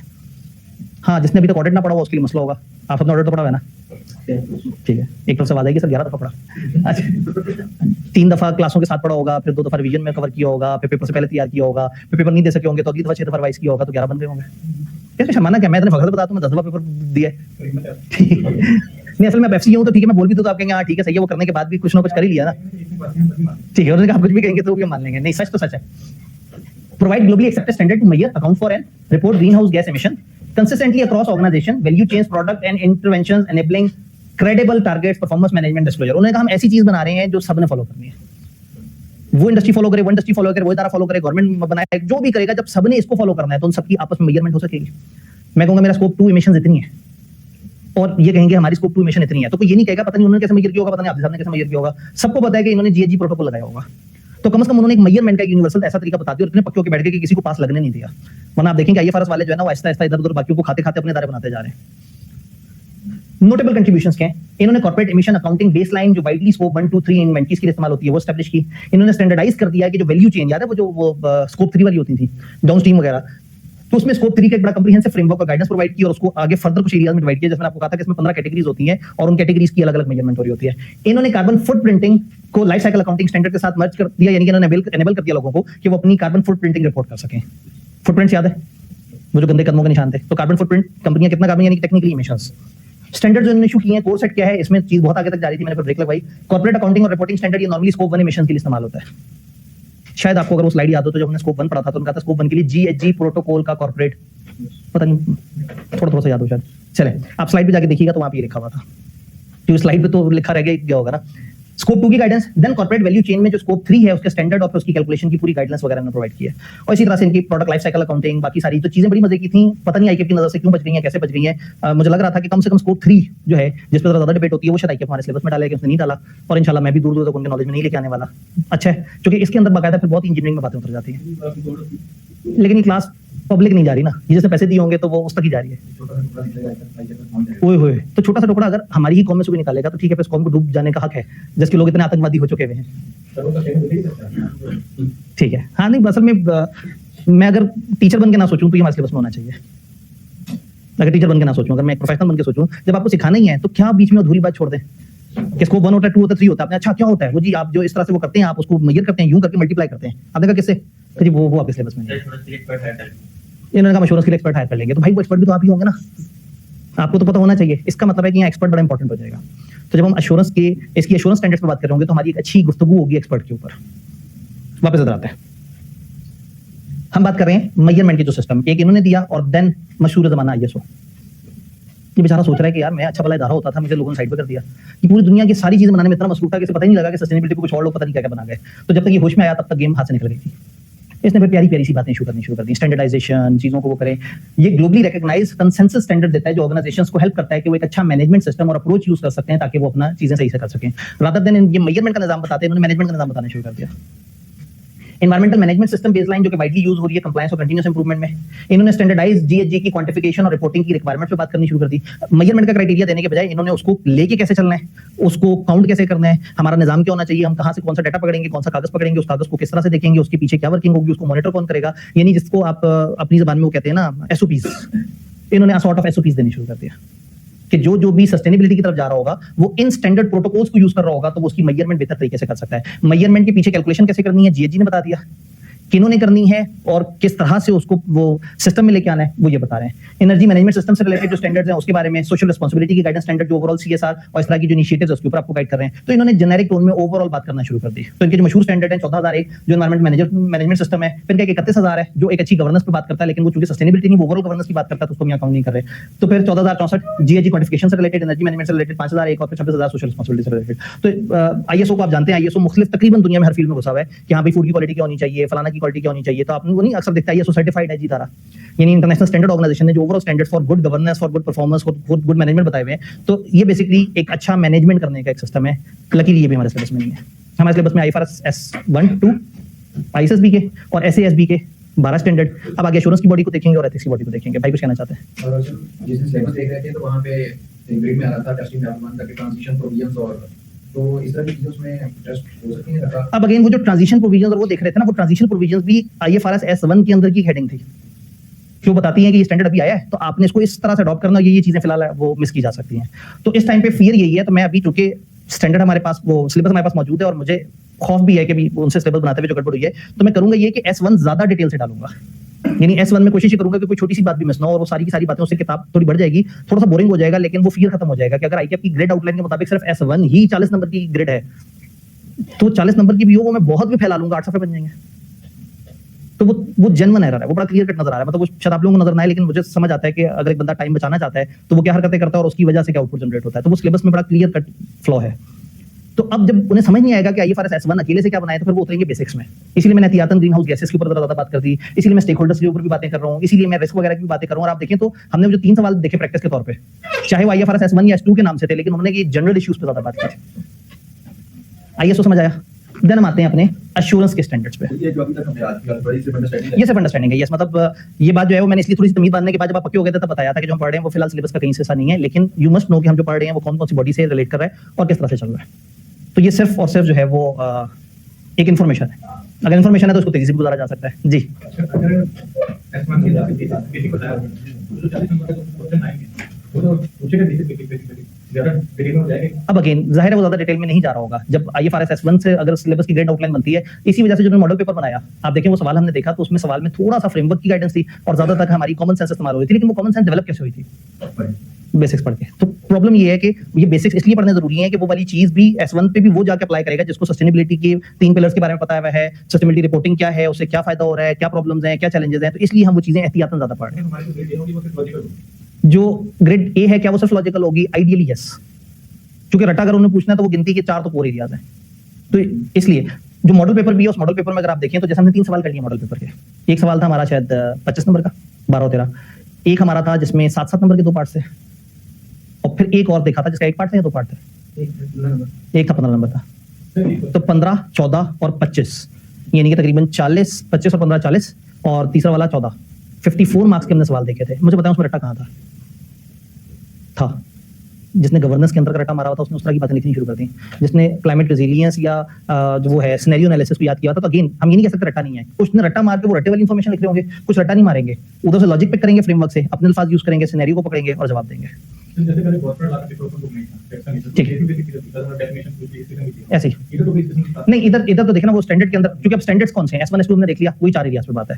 ये जो 77 स्टैंडर्ड्स जिनमें से 12 हमने पढ़ने हैं, इन सब का भी एक पैटर्न है। इनके अंदर ज्यादा से ज्यादा क्या है, टॉपिक्स और टॉपिक्स के अंदर की डिस्कशन। इनमें कोई डेफिनेशन टाइप चीज तो नहीं है कोई। डेफिनेशंस बहुत ही थोड़ी सी होती है। अगर पास करंट टेस्टिंग तो ओपन बुक नहीं था, तो ये किस्म की अगेन ये डिपेंड करता है कि जो सब्जेक्ट है उसकी नोयत क्या है। ठीक है, अगर सब्जेक्ट की नोयत आपने कैप में कमती लो पढ़ा, उसकी नोयत ये थी कि कमती के बारे में कवानीन बता रहे थे, डेफिनेशन भी होती थी, उसकी लीगल नोयत थी और वो उसमें से रिटेंशन एक्सपेक्ट करते थे, तो वो उसका डेफिनेशन भी पूछ लेते थे। लेकिन आपने कुछ आप में से लोगों ने BMBS पढ़ा होगा, कुछ लोगों ने जो है मैनेजरियल पोर्शन दिया हुआ है MFA के अंदर वो पढ़ा होगा। अब उस मैनेजरियल पोर्शन की नेचर ये होती थी कि आपने मैनेजमेंट बतानी होती थी, तो फिर वहां से रट्टे वाला सवाल नहीं आता था। तो इसी तरह से इसकी जो नेचर है दैट इज कि एक इदारा क्या करेगा, किस तरह से चीजों को लेकर करेगा, और चूंकि ये यूनिवर्सली एक्सेप्टेड लॉ नहीं है, पाकिस्तान में इंप्लीमेंटेड चीज नहीं है, जो लिखा हुआ है आपने एज इट इज उसी तरह से फॉलो करना है, तो उसे याद रखना है। तो यहाँ से रटे की एक्सपेक्टेशन काफी कम है। उसमें हमें 7-8 लेक्चर तो कम होने से फिर ये क्लियर किया है कि रट्टा है। रटा का ताल्लुक सिर्फ इससे है कि आप 4 कोर एरियाज याद हो। ये जो 12 स्टैंडर्ड्स हैं इसके अंदर आपको टॉपिक्स के नाम कम से कम पता हो। अंदर की बात आई एक्सपेक्ट आप लिख सकते हैं, फिर भी जिसको ज्यादा डर लग रहा हो फिर वो उन टेबल्स को रट्टा मार ले। इससे ऊपर रट्टा यहाँ एक्सपेक्टेड नहीं है, क्योंकि ये लॉ नहीं है, ये एक मैनेजमेंट टाइप का पेपर है। सस्टेनेबिलिटी के एश्योरेंस के स्टैंडर्ड्स आ गए हमारे मशहूर, देखा सा लग रहा है इदारा IAA क्या करता था? ये ऑडिट और एश्योरेंस के स्टैंडर्ड बनाता था। एश्योरेंस, इन्होंने सोचा एश्योरेंस तो फिर हमें आना चाहिए ना। जब सस्टेनेबिलिटी की एश्योरेंस होनी है तो उससे पहले कोई और एक अकाउंटेबिलिटी भी है, अकाउंटेबिलिटी, अकाउंट और एबिलिटी। उन्होंने अपनी तरफ से थोड़ी सी कोशिश करनी शुरू की, ये जाग गए, इन्होंने कहा ये तो हमारी दुनिया है। इन्होंने बहुत पहले एक इनका स्टैंडर्ड होता था 3410, CFEP 6 पढ़ने वालों को पता होता है। इसके अंदर basically green house gas statements के ऊपर एक यूजर एंटिटी होती है, एक अलग ऑडिटर होता है, वो उसको एश्योरेंस देता है। काफी पुराना स्टैंडर्ड है, तो ये लोग बहुत पहले से जागे हुए थे, लेकिन ये सिर्फ उसको ग्रीन हाउस गैस के जानते थे। अब दुनिया ज्यादा इवॉल्व कर रही थी, इन्होंने बीच में जंप मार दी। ताजा तकरीबन समझे अभी चंद महीने भी नहीं हुए इनके एश्योरेंस के स्टैंडर्ड को लॉन्च हुए, जिसकी इफेक्टिव डेट भी 2026 के दिसंबर से आगे स्टार्ट होने वाले ईयर में। अनफॉर्चुनेटली वो स्टैंडर्ड हमारे सिलेबस में 250 सफे का स्टैंडर्ड है। किताब में सबसे बड़ा एरिया वही है जिससे सबसे कम मार्क्स एक्सपेक्टेड है। मतलब उनके 250 हैं, मैं अभी तोड़ते तकरीबन इसको 60 तक ले आया हूँ, लेकिन मेरी कोशिश ये है कि इसको किसी तरह से और कम कर लूँ जहां तक हो सकता है, इंसानी लिमिट में रहते हुए। फॉन्ट छोटा करके तो कभी भी हो ही सकता है। ठीक, ये सेट करेंगे ग्लोबल एश्योरेंस के स्टैंडर्ड जो एनेबल करें consistent high quality assurance over sustainability information, enhance करें कॉन्फिडेंस ESG रिपोर्टिंग में और रिड्यूस करें फ्रेगमेंटेशन। सरकारी सी बातें लिखी हुई हैं कि अच्छे से एश्योरेंस के स्टैंडर्ड लेके आएंगे। नोटेबल कंट्रीब्यूशंस क्या है इनकी? First global baseline sustainability assurance का स्टैंडर्ड इन्होंने दे दिया। स्टैंडर्ड उन्होंने भी इशू किया था, इन्होंने ग्लोबल स्टैंडर्ड इशू किया। ISSA 5000 हमारा जो तीसरी ग्रेड है उसके अंदर 2 एरियाज हैं, एश्योरेंस और एथिक्स। एश्योरेंस के लिए हमारा यही फ्रेमवर्क है। डिजाइन किया है आईएसएसए के वो फ्रेमवर्क हो जो न्यूट्रल और यूजेबल हो वॉलंटरी और मैंडेटरी एश्योरेंस के लिए, जो खुद कर अपनी खुशी से एश्योरेंस करवा रहे हैं उनके लिए भी और जिन पे वाजिब है उनके लिए भी एक ही फ्रेमवर्क हो। और अगेन इनके लिए मसला कोई नहीं था, इनके पास एश्योरेंस के स्टैंडर्ड पड़े हुए थे, उसको पकड़ा और हर जगह एश्योरेंस को सस्टेनेबिलिटी एश्योरेंस से बदल दिया, हर जगह सब्जेक्ट मैटर को सस्टेनेबिलिटी इंफॉर्मेशन से बदल दिया और नया स्टैंडर्ड दुनिया को दे दिया। तो जिसको CFF6 जिसने पढ़ा हुआ होगा उसके लिए तो हलवा है, जिसने कैप पढ़ा हुआ है उसको थोड़ा सा फिर एक दफा साथ साथ गुजर के देख रहे होंगे तो समझ उसे भी आ जाएगी, क्योंकि वही कैप वाले ही स्टैंडर्ड्स या कैप वाले ही जो सीक्वेंस है वो रिपीट हो रहा होगा। वाइडली यूज जनरल एश्योरेंस के स्टैंडर्ड जो कि सस्टेनेबिलिटी पे भी अप्लाई किए जा सकते हैं वो देते हैं। तो इनके मशहूर स्टैंडर्ड्स क्या हैं? इनके 3 तरह के स्टैंडर्ड, एक 3410 था जो खत्म हो गया, ग्रीन हाउस गैस स्टेटमेंट्स का जो बड़ा पुराना स्टैंडर्ड उन्होंने दिया हुआ था, इनको खत्म कर दिया इन्होंने, कहा ये तो बहुत स्पेसिफिक बात हो गई, जब सारी दुनिया जनरल बात कर रही है तो हम इतनी स्पेसिफिक बात क्यों करें। इसको खत्म करके ये लिया है 5000 जो समझे बस अभी चंद महीने पहले ही आया है। एक ओवरऑल इनका स्टैंडर्ड है 3000 जो कि जनरल एश्योरेंस देता है ओवरऑल लेवल पे। तो 3000 और फिर ISSA 5000 ये दो हैं, ये ऑडिट के अंदर सिलेबस में होता है और इस हमारे पेपर में ये हमारे सिलेबस का ऐसा है, इफेक्टिव 15 दिसंबर 2026। अर्ली अडॉप्शन करना चाहें तो कर सकते हैं। दिसंबर 15 2026 के बाद शुरू होने वाले ईयर्स के एंड पे अगर वो दें तो ताकि ओवर प्रोएक्टिव हुआ है, नहीं जागा तो सिलेबस देखते हुए नहीं जागा, और जब जागा तो इतना जागा कि उन्होंने कहा कि जी ये बच्चे जब मार्केट में आए तो अभी स्टैंडर्ड आया ना हो, बच्चा मार्केट में पहले आ जाए। तो कैसे सस्टेनेबिलिटी की एथिक्स और रिस्पांसिबल कंडक्ट की जो स्टैंडर्ड्स हैं, एथिक्स के अंदर अगेन हमारा IESBA नाम तो सुना होगा, IESBA नहीं सुना? ऑडिट के अंदर जब बताया जाता है कि ये इनके मेन वो है, तो international ethics standard board for accountants इनका मशहूर जमाना कोड ऑफ एथिक्स होता है अकाउंटेंट्स के लिए। इन्होंने क्या किया, अपना ओरिजिनल कोड पकड़ा और उसको जहां जहां वो अकाउंटेंट्स और इस तरह की बातें कर रहे थे वहां चीजें बदल के कर दिया ओवरऑल सादा वाले अकाउंटेंट भी और सस्टेनेबिलिटी वाले अकाउंटेंट भी। तो इन्होंने अपने एक तो रेगुलर कोड ऑफ एथिक्स की शक्ल थोड़ी सी बदल दी और उसको ज्यादा ग्लोबल कर दिया कि वो सस्टेनेबिलिटी में भी इस्तेमाल हो जाए और अकाउंटिंग प्रोफेशन में भी इस्तेमाल हो जाए। उसके अलावा फिर गाइडलाइंस भी देनी शुरू कर दी। Set globally consistent ethics and independence requirements for professional accountants and sustainability assurance practitioner, strengthening integrity, objectivity, competence and independence in sustainability reporting and assurance engagement। इस तरह की बातें ऑडिट में नॉर्मली सुनते हैं। नोटेबल कंट्रीब्यूशन क्या है? ग्लोबल IESBA का कोड जो कि एथिक्स प्लस इंडिपेंडेंस दोनों को साथ साथ लेके चल रहा है। Issue sustainability assurance specific ethics और इंडिपेंडेंस रिक्वायरमेंट्स। तो एक तो ओवरऑल को सेट किया, ऊपर से अपनी एथिकल स्पेसिफिक चीजें भी दे दी। सस्टेनेबिलिटी के अंदर जो रिस्क होते हैं, बायस, कन्फ्लिक्ट, प्रेशर, ग्रीन वॉशिंग, वो जो एथिकल डायलेमास हैं उनके ऊपर बात की और एथिक्स फ्रेमवर्क दे दिया जो कि एक्सटर्नल एक्सपर्ट्स वगैरह के लिए भी यूजेबल है। तो इसके नोटेबल जो स्टैंडर्ड्स हैं या जिसमें एक IESBA का कोड है जो ओवरऑल कोड है प्रोफेशनल अकाउंटेंट का, जो अब जो है वो हम सस्टेनेबिलिटी में ओवरऑल गाइडेंस वहां से भी ले सकते हैं। और फिर जो हमारे लिए खास तौर पे बनाया गया है IESSA international ethics standard for sustainability, ये हमारे सिलेबस में ये ओवरऑल जो कोड है उसके अल्फाज थोड़े ज्यादा ग्लोबल कर दिए, यानी कि वो अब हमारे लिए भी एप्लीकेबल है, ऑडिटर्स के लिए भी और सस्टेनेबिलिटी को फॉलो करने वालों के लिए। जी अब अगेन एथिक्स का सवाल फिर प्रॉपर लॉजिकल सवाल, वो आके कहेंगे कि आप एक इदारे में बैठे हुए हैं, आपके बॉस ने आके कहा कि यार वो बात ये है कि शेयर होल्डर्स को अगर ये पता लग गया कि हमें फलाना पेनल्टी पड़ी है तो क्या होगा, वो पैसे नहीं देंगे। जो पैसे नहीं देंगे तो हमारे सस्टेनेबिलिटी रिलेटेड इनिशिएटिव्स रुक जाएंगे। अब तुम बताओ, रहने दें, गाइड कर दें इसको? अभी डायलेमा आ गया, इन्फॉर्मेशन दिखाते हैं तो आपके सस्टेनेबिलिटी इनिशिएटिव रुक जाते हैं और नहीं दिखाते तो झूठ बोल रहे हैं। अब इस तरह की प्रॉब्लम आई थी कि आप एक एथिकल सिचुएशन में फंस गए। अभी तक सिचुएशन क्या होती थी, अकाउंट्स में ये दिखाएं या ना दिखाएं। अब क्या होगा, सस्टेनेबिलिटी रिलेटेड आपको पेनल्टी पड़ी ही सस्टेनेबिलिटी रिलेटेड है। अब वही सारी सिचुएशंस को मोल्ड करके हम ले आएंगे सस्टेनेबिलिटी रिलेटेड इश्यूज पे। तो आपका बॉस आपको कह रहा होगा सस्टेनेबिलिटी का डिस्क्लोजर दफा पी जाते हैं, इसकी मटेरियलिटी चेंज कर देते हैं, या फॉर एग्जांपल आपसे कहता है कि सस्टेनेबिलिटी इन्फॉर्मेशन अच्छी दिखाओगे तो तुम्हें बोनस मिलेगा। तो बातें ऑडिट वाली, लेकिन कॉन्टेक्स्ट थोड़ा सा बदल जाएगा। टेस्टिंग फिर आप CFF6 टाइप की एक्सपेक्ट कर सकते हैं, फाइनल का पेपर है तो इसका मतलब है रट्टा ये भी नहीं है, यहाँ पे भी सिचुएशन हो सकती है और फिलहाल ये ओपन बुक भी नहीं है। ऑडिट के अंदर ओपन बुक में ये हेल्प मिलती है कि आप उस रेलेवेंट जगह को जाकर देख लेते हैं। इधर अनफॉर्चुनेटली हमें समझने के साथ साथ कभी कभी थोड़ा सा याद भी करना पड़ेगा। जब हम वहां पहुंचेंगे तो मैं आपको कुछ कॉमन सेंस वाले कॉमन टोटके बताऊंगा जो तकरीबन हर सिचुएशन में 5-6 कॉमन टोटके फिट हो जाएंगे। बट अगेन सिलेबस में एरिया शामिल है, ओपन बुक ना होने की वजह से हमें जरा थोड़ा सा माइंड ज्यादा बनाना पड़ेगा। तो शायद हम तकरीबन 2-3 हफ्ते तक एथिक्स पे बड़ा थॉरो डिस्कशन कर रहे हैं। इतनी डिस्कशन कभी कैफ CFAP के किसी और पेपर में हमें करनी पड़ी हो या नहीं, लेकिन यहाँ करनी पड़ जाएगी। अब सर ये अभी इस टाइम में ओपन बुक हो सकता है, हो सकता है, कुछ भी हो सकता है। सर जो ऑडिट का स्टैंडर्ड उसके अंदर भी इंडस्ट्री स्पेसिफिक प्रोसीजर्स की बताएंगे होंगे? नहीं, जनरल ओवर, वो बिल्कुल जेनेरिक है। पहला स्टैंडर्ड है ना, फिर उसके बाद अंदर उतरेंगे। तो अभी बिल्कुल वो जेनेरिक है, यानी कि वो जनरली कहता है कि प्री कंडीशंस क्या होंगी, क्लाइंट एक्सेप्ट कैसे करेंगे, क्वालिटी मैनेजमेंट कैसे होगी, एंगेजमेंट पार्टनर की जिम्मेदारियां क्या होंगी, टीम की सिलेक्शन कैसे होगी, आप कंट्रोल्स पे कितना रिलाई करेंगे, आप रिस्क असेस कितना करेंगे, मटेरियलिटी कितनी होगी, रिपोर्टिंग पॉजिटिव कैसी होगी, रिपोर्टिंग के अंदर ये कैसे होगा, वो कैसे होगा, इस तरह की बातें। सर इसके अंदर वो लिस्ट जो पूछेगा वो एज हमें एश्योरेंस प्रोवाइडर के पास हम देखेंगे कंडीशन के तौर पर, या हम एज अ अकाउंटेंट ये बड़ी मजेदार बात है कि हमारा स्कोप क्या होगा। हमसे जो एथिक्स का जो रिस्क पूछा जा रहा है, क्या वो हमसे ये सोचेगा कि हम सस्टेनेबिलिटी के अकाउंटेंट हैं और हमारे ऊपर क्या मुश्किल आते हैं, या वो हमसे पूछेगा हम सस्टेनेबिलिटी के एश्योरेंस प्रोवाइडर हमारी क्या मुश्किल आते हैं? वो हमसे दोनों पूछेगा। अल्हम्दुलिल्लाह पूरा का पूरा सिलेबस में डाल दिया गया है। जो हमारा कोड ऑफ एथिक्स होता है ना, जो ओरिजिनल कोड ऑफ एथिक्स है, उसके 4 पार्ट्स होते हैं।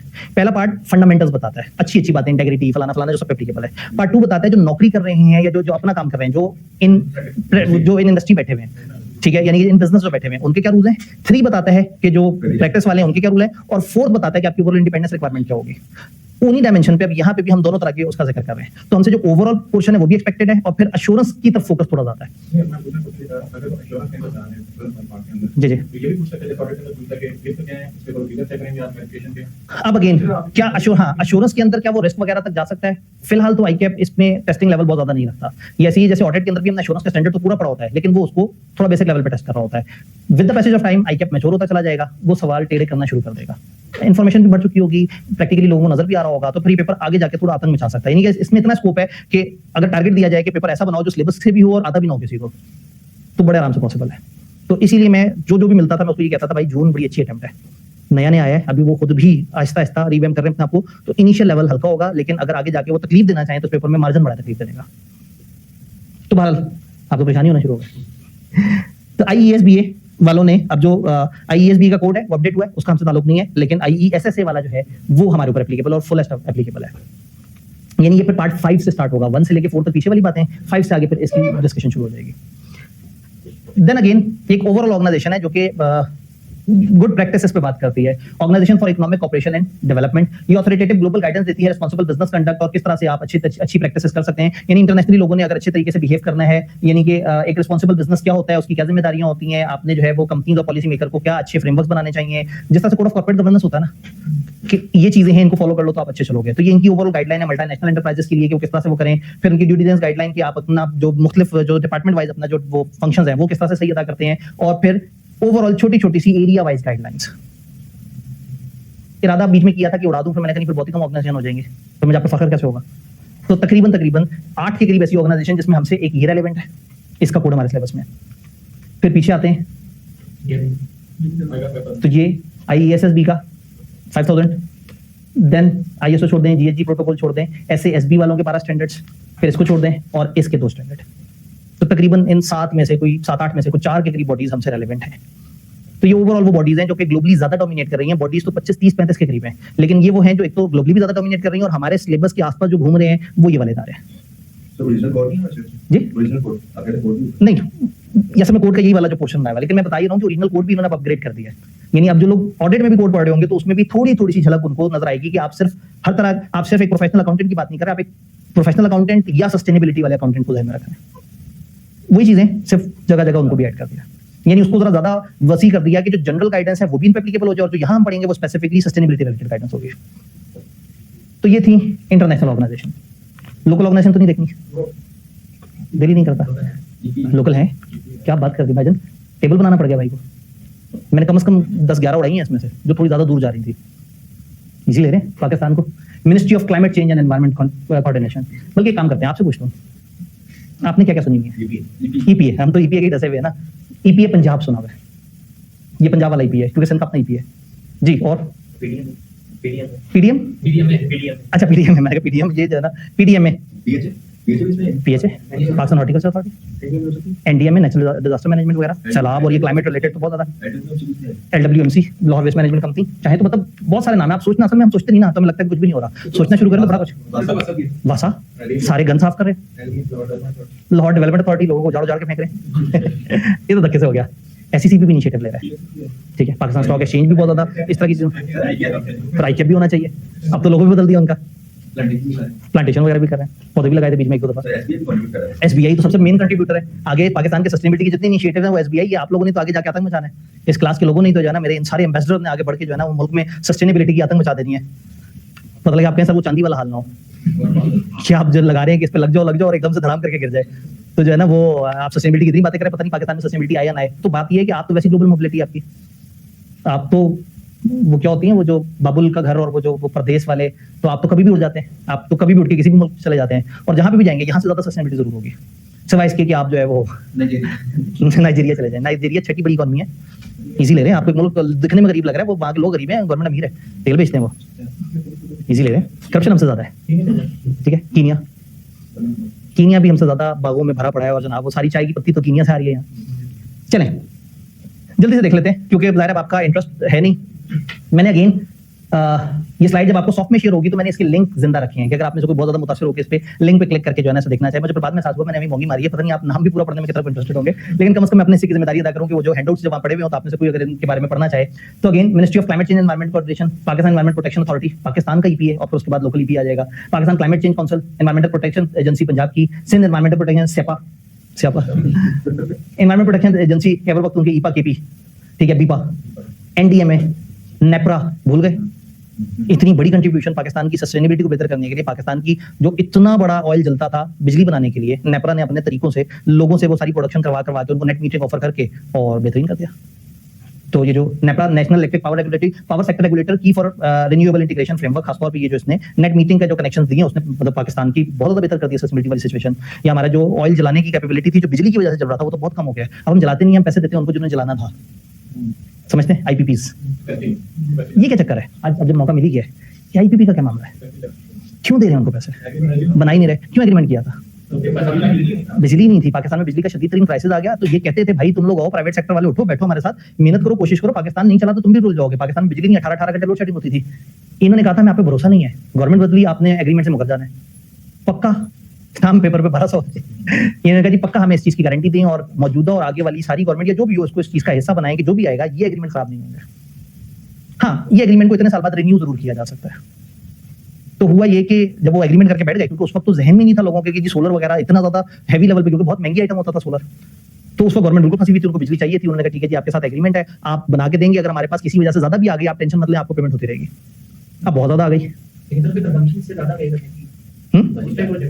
अगेन। अब वही वाली बात है, देखें वो बना नहीं रहे लेकिन उन्होंने बनाने का वादा किया हुआ है, उन्होंने अपने प्लान लगा के रख दिए, आपके बिहाफ पे वो खर्चा करके बैठ गए।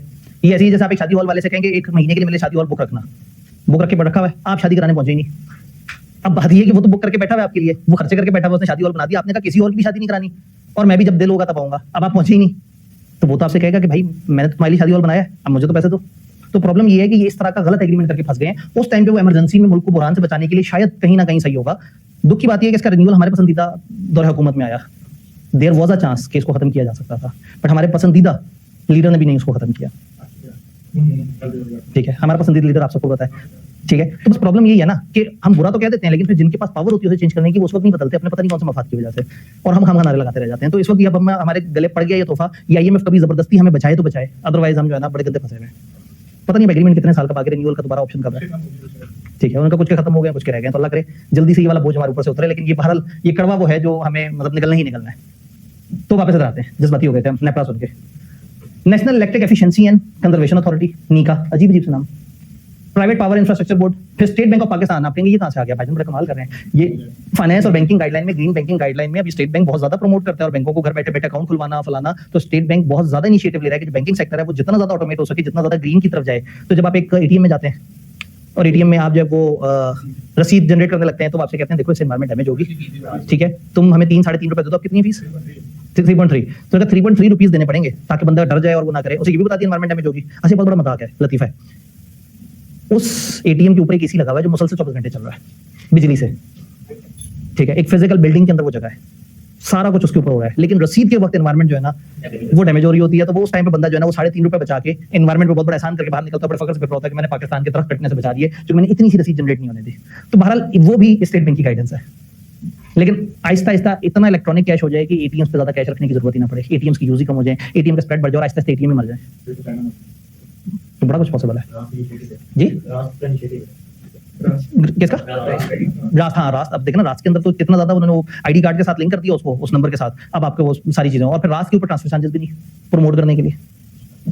तो अगेन इदारे काम कर रहे हैं, बस आपको नजर नहीं आ रहा, आपने कभी इस नजर से नहीं देखा। एससीसीपी बहादुर कॉर्पोरेट कैपिटल मार्केट रेगुलेटर है, इसने ईएसजी डिस्क्लोजर की गाइडलाइन दी है लिस्टेड कंपनीज वगैरह को, और एससीसीपी ने जब सस्टेनेबिलिटी बात होती है सबसे पहले आगे बढ़ के कहते हैं हाँ हम लेके आएंगे, हम इस चीज को इंप्लीमेंट करवाएंगे। तो यहाँ पढ़े लिखे बहुत सारे चार्टर्ड अकाउंटेंट बैठे हैं जो बड़ा अच्छा काम कर रहे हैं।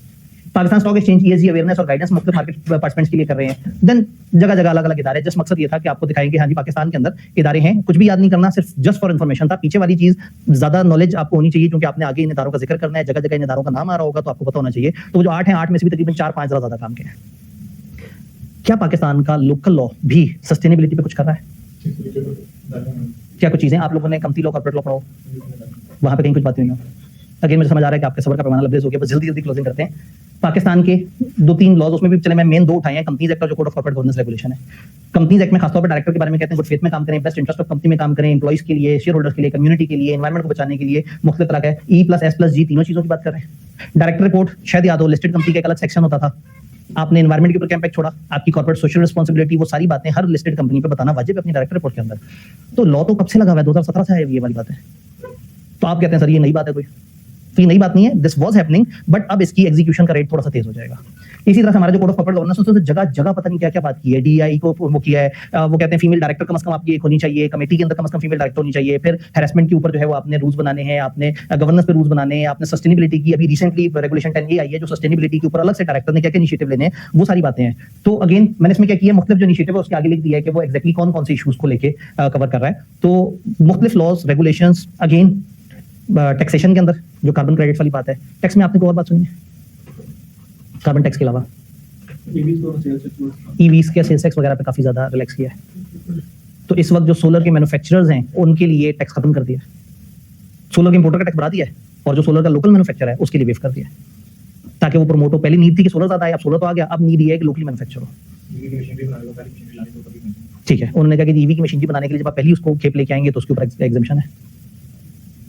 तो बहुत सारी जगह पे गवर्नमेंट के बहुत सारे इनिशिएटिव्स हैं, काम हो रहा है, बस अगेन वही वाली बात है कि हमें उस तरह से नजर नहीं आ रहा। तो आज सिर्फ और सिर्फ मालूमाती लेक्चर था, ताकि हम पक्का वो कहते हैं ना कि ढक्कन लगा दिया कि हाँ जी बोतल के अंदर हमने अपना ग्रेड A बंद कर दिया है, उस पर ढक्कन लगा दिया है, और हमने कहा था कि हम 3 दफा रिटर्न प्रैक्टिस करेंगे। याद करें 5 हफ्ते गुजरने के बाद कुछ होना था, मैं डे 1 से आपको कुछ बताता रहा था, याद है या भूल गए?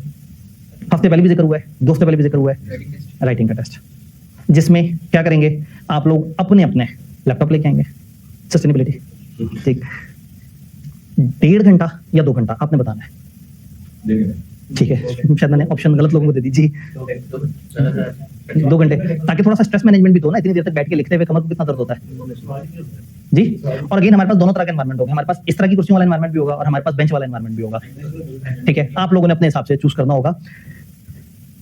नेक्स्ट वीक के मिड में जाके आपके पास अभी लॉन्ग वीकेंड आ रहा है, बसंत तो नहीं मना रहे, ऑफिस गवर्नमेंट शायद बंद करा दे, गवर्नमेंट बहुत मूड में आई हुई है, इन्होंने कहा फर्म तो वर्क फ्रॉम होम करा लेगी, ठीक है? नहीं इस टाइम पे ये बाकी सीरियस है, मतलब आप फर्म कैसे जाएंगे गवर्नमेंट की टैक्सी करा के, क्योंकि बाइक तो बंद होगी सर ये समझ नहीं लॉन्च क्यों जी, में ताकि इन दोनों लोग जज्बातियों के पीछे पतंग उड़ाना शुरू कर दे तो नुकसान ना हो। उन्होंने कहा 10 तक है, क्योंकि मुझे भी नहीं पता कि बसंत कब तक है, लेकिन अगर 10 तक है तो रॉड 10 तक लगनी है, और बसंत कब तक है? वो तो ऑफिशियल वो जो पीक डेज है ना कि भाई ये मेन हैपनिंग है, लोगों ने बात नहीं आना, उनको ऐसा ऐसा कंट्रोल करेंगे, ऐसे में कुछ डोरें उड़ती जा रही होंगी, और अगर किसी मासूम ट्रेनिंग के लग गई तो ठीक, पतंगे उड़ाना सस्टेनेबल है? हो सकता है ग्रीन हाउस गैसेस को ये जो है ना पतंगे टकरा टकरा के जो है ना वो सोशली अच्छा है, इकोनॉमिकली भी अच्छा है, लोग मुल्क को देखेंगे, इसमें पैसा लेके आएंगे, कहेंगे यार ये बड़ा कल्चरल सा मुल्क है, कितना बिजनेस हो रहा है, कितने पतंग वाले, वो जो कुछ भी करता था, जो चिप्स भी बेचता था वो भी पतंगे बेच रहा है। किसी दूध दही वाली दुकान पे उन्होंने पतंग बिकती देखी है, डरे उस वक्त से क्या फर्म के ऑफिस जाए और वहां पे फर्म बंद हुई भी और नीचे कोई बंदा बैठ के ना कोई अपना ही ट्रेनिंग बैठा हुआ यार जो है ना फर्म बंद है, गुटा लो।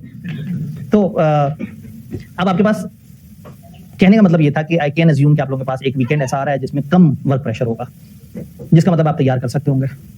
आपके पास जो गूगल ड्राइव की एक्सेस है, जो व्हाट्सएप ग्रुप के अंदर है, वहां आप जाएंगे तो ये जितनी भी क्लासेस में जो स्लाइड्स और हैंडआउट्स यूज हुए हैं ये वहां पे अवेलेबल होंगे। एक आध दिन बाद आपका जो सिलेबस रिलेटेड वो चैप्टर्स भी सारे के सारे मैं वहां पे सॉफ्ट फॉर्म में अवेलेबल कर दूंगा, ताकि ये स्लाइड्स में तो जाहिर है कुछ जगह कुछ कंडेंस डाटा होता है, तो वहां किताब की फॉर्म में आपके पास जो है वो 4 चैप्टर्स अवेलेबल हो जाएंगे, वही 4 चैप्टर्स जिसमें से हमारा टेस्ट बन रहा होगा। हमने अभी तक सॉफ्टवेयर को नहीं देखा हुआ, बहुत अच्छी बात है। हमने अभी तक कैसे सवाल करना है, टाइप करते हुए क्या एहतियातें होंगी, क्या गड़बड़ होगी, टाइम मैनेजमेंट में क्या होगा, ये सब हमने हैंड्स ऑन एक्सपीरियंस से देखना है। यानी एक दफा आप टेस्ट देंगे, फिर उसके बाद हमारी मुलाकात होगी, फिर मैं पूछूंगा अभी क्या बना, आप कहेंगे समय तो छुट्टी पे था, तो फिर आप जो पूछेंगे सर बताएं बच्चे क्यों फेल हो जाते हैं, तो मैं कहूंगा कि इसलिए कि जब उनको प्रैक्टिस का कहा जाता है तो वो छुट्टी पे चले जाते हैं। तो ये एक जबरदस्ती की टेस्टिंग है जिसमें हमने जो बिल्कुल मैंने शुरू में कहा था, बल्कि याद होगा जब आप भी कहते सर होगा ना लिखने वाला, मैंने कहा जी पक्का वाला वादा, 5 हफ्ते गुजरने थे, हम एक दफा कम से कम इस मकाम तक पहुंच जाए कि हम एक सब्सटेंशियल पोर्शन खत्म कर चुके हो। तो अब हम अपनी ग्रेड A खत्म कर चुके हुए हैं, तो अब ग्रेड A का बल्कि ग्रेड B के अंदर भी हम थोड़ी सी झांकी तो मार चुके हैं, वो जो S2, तो ग्रेड A प्लस S2 भी इसमें शामिल कर लेते हैं। तो ये वाले चैप्टर्स आप तैयार करके आएंगे, आपको 1.5 घंटा पक्का या 2 घंटा? 2 घंटे, 1.5 घंटे का और कोई वोट तो नहीं रह गया?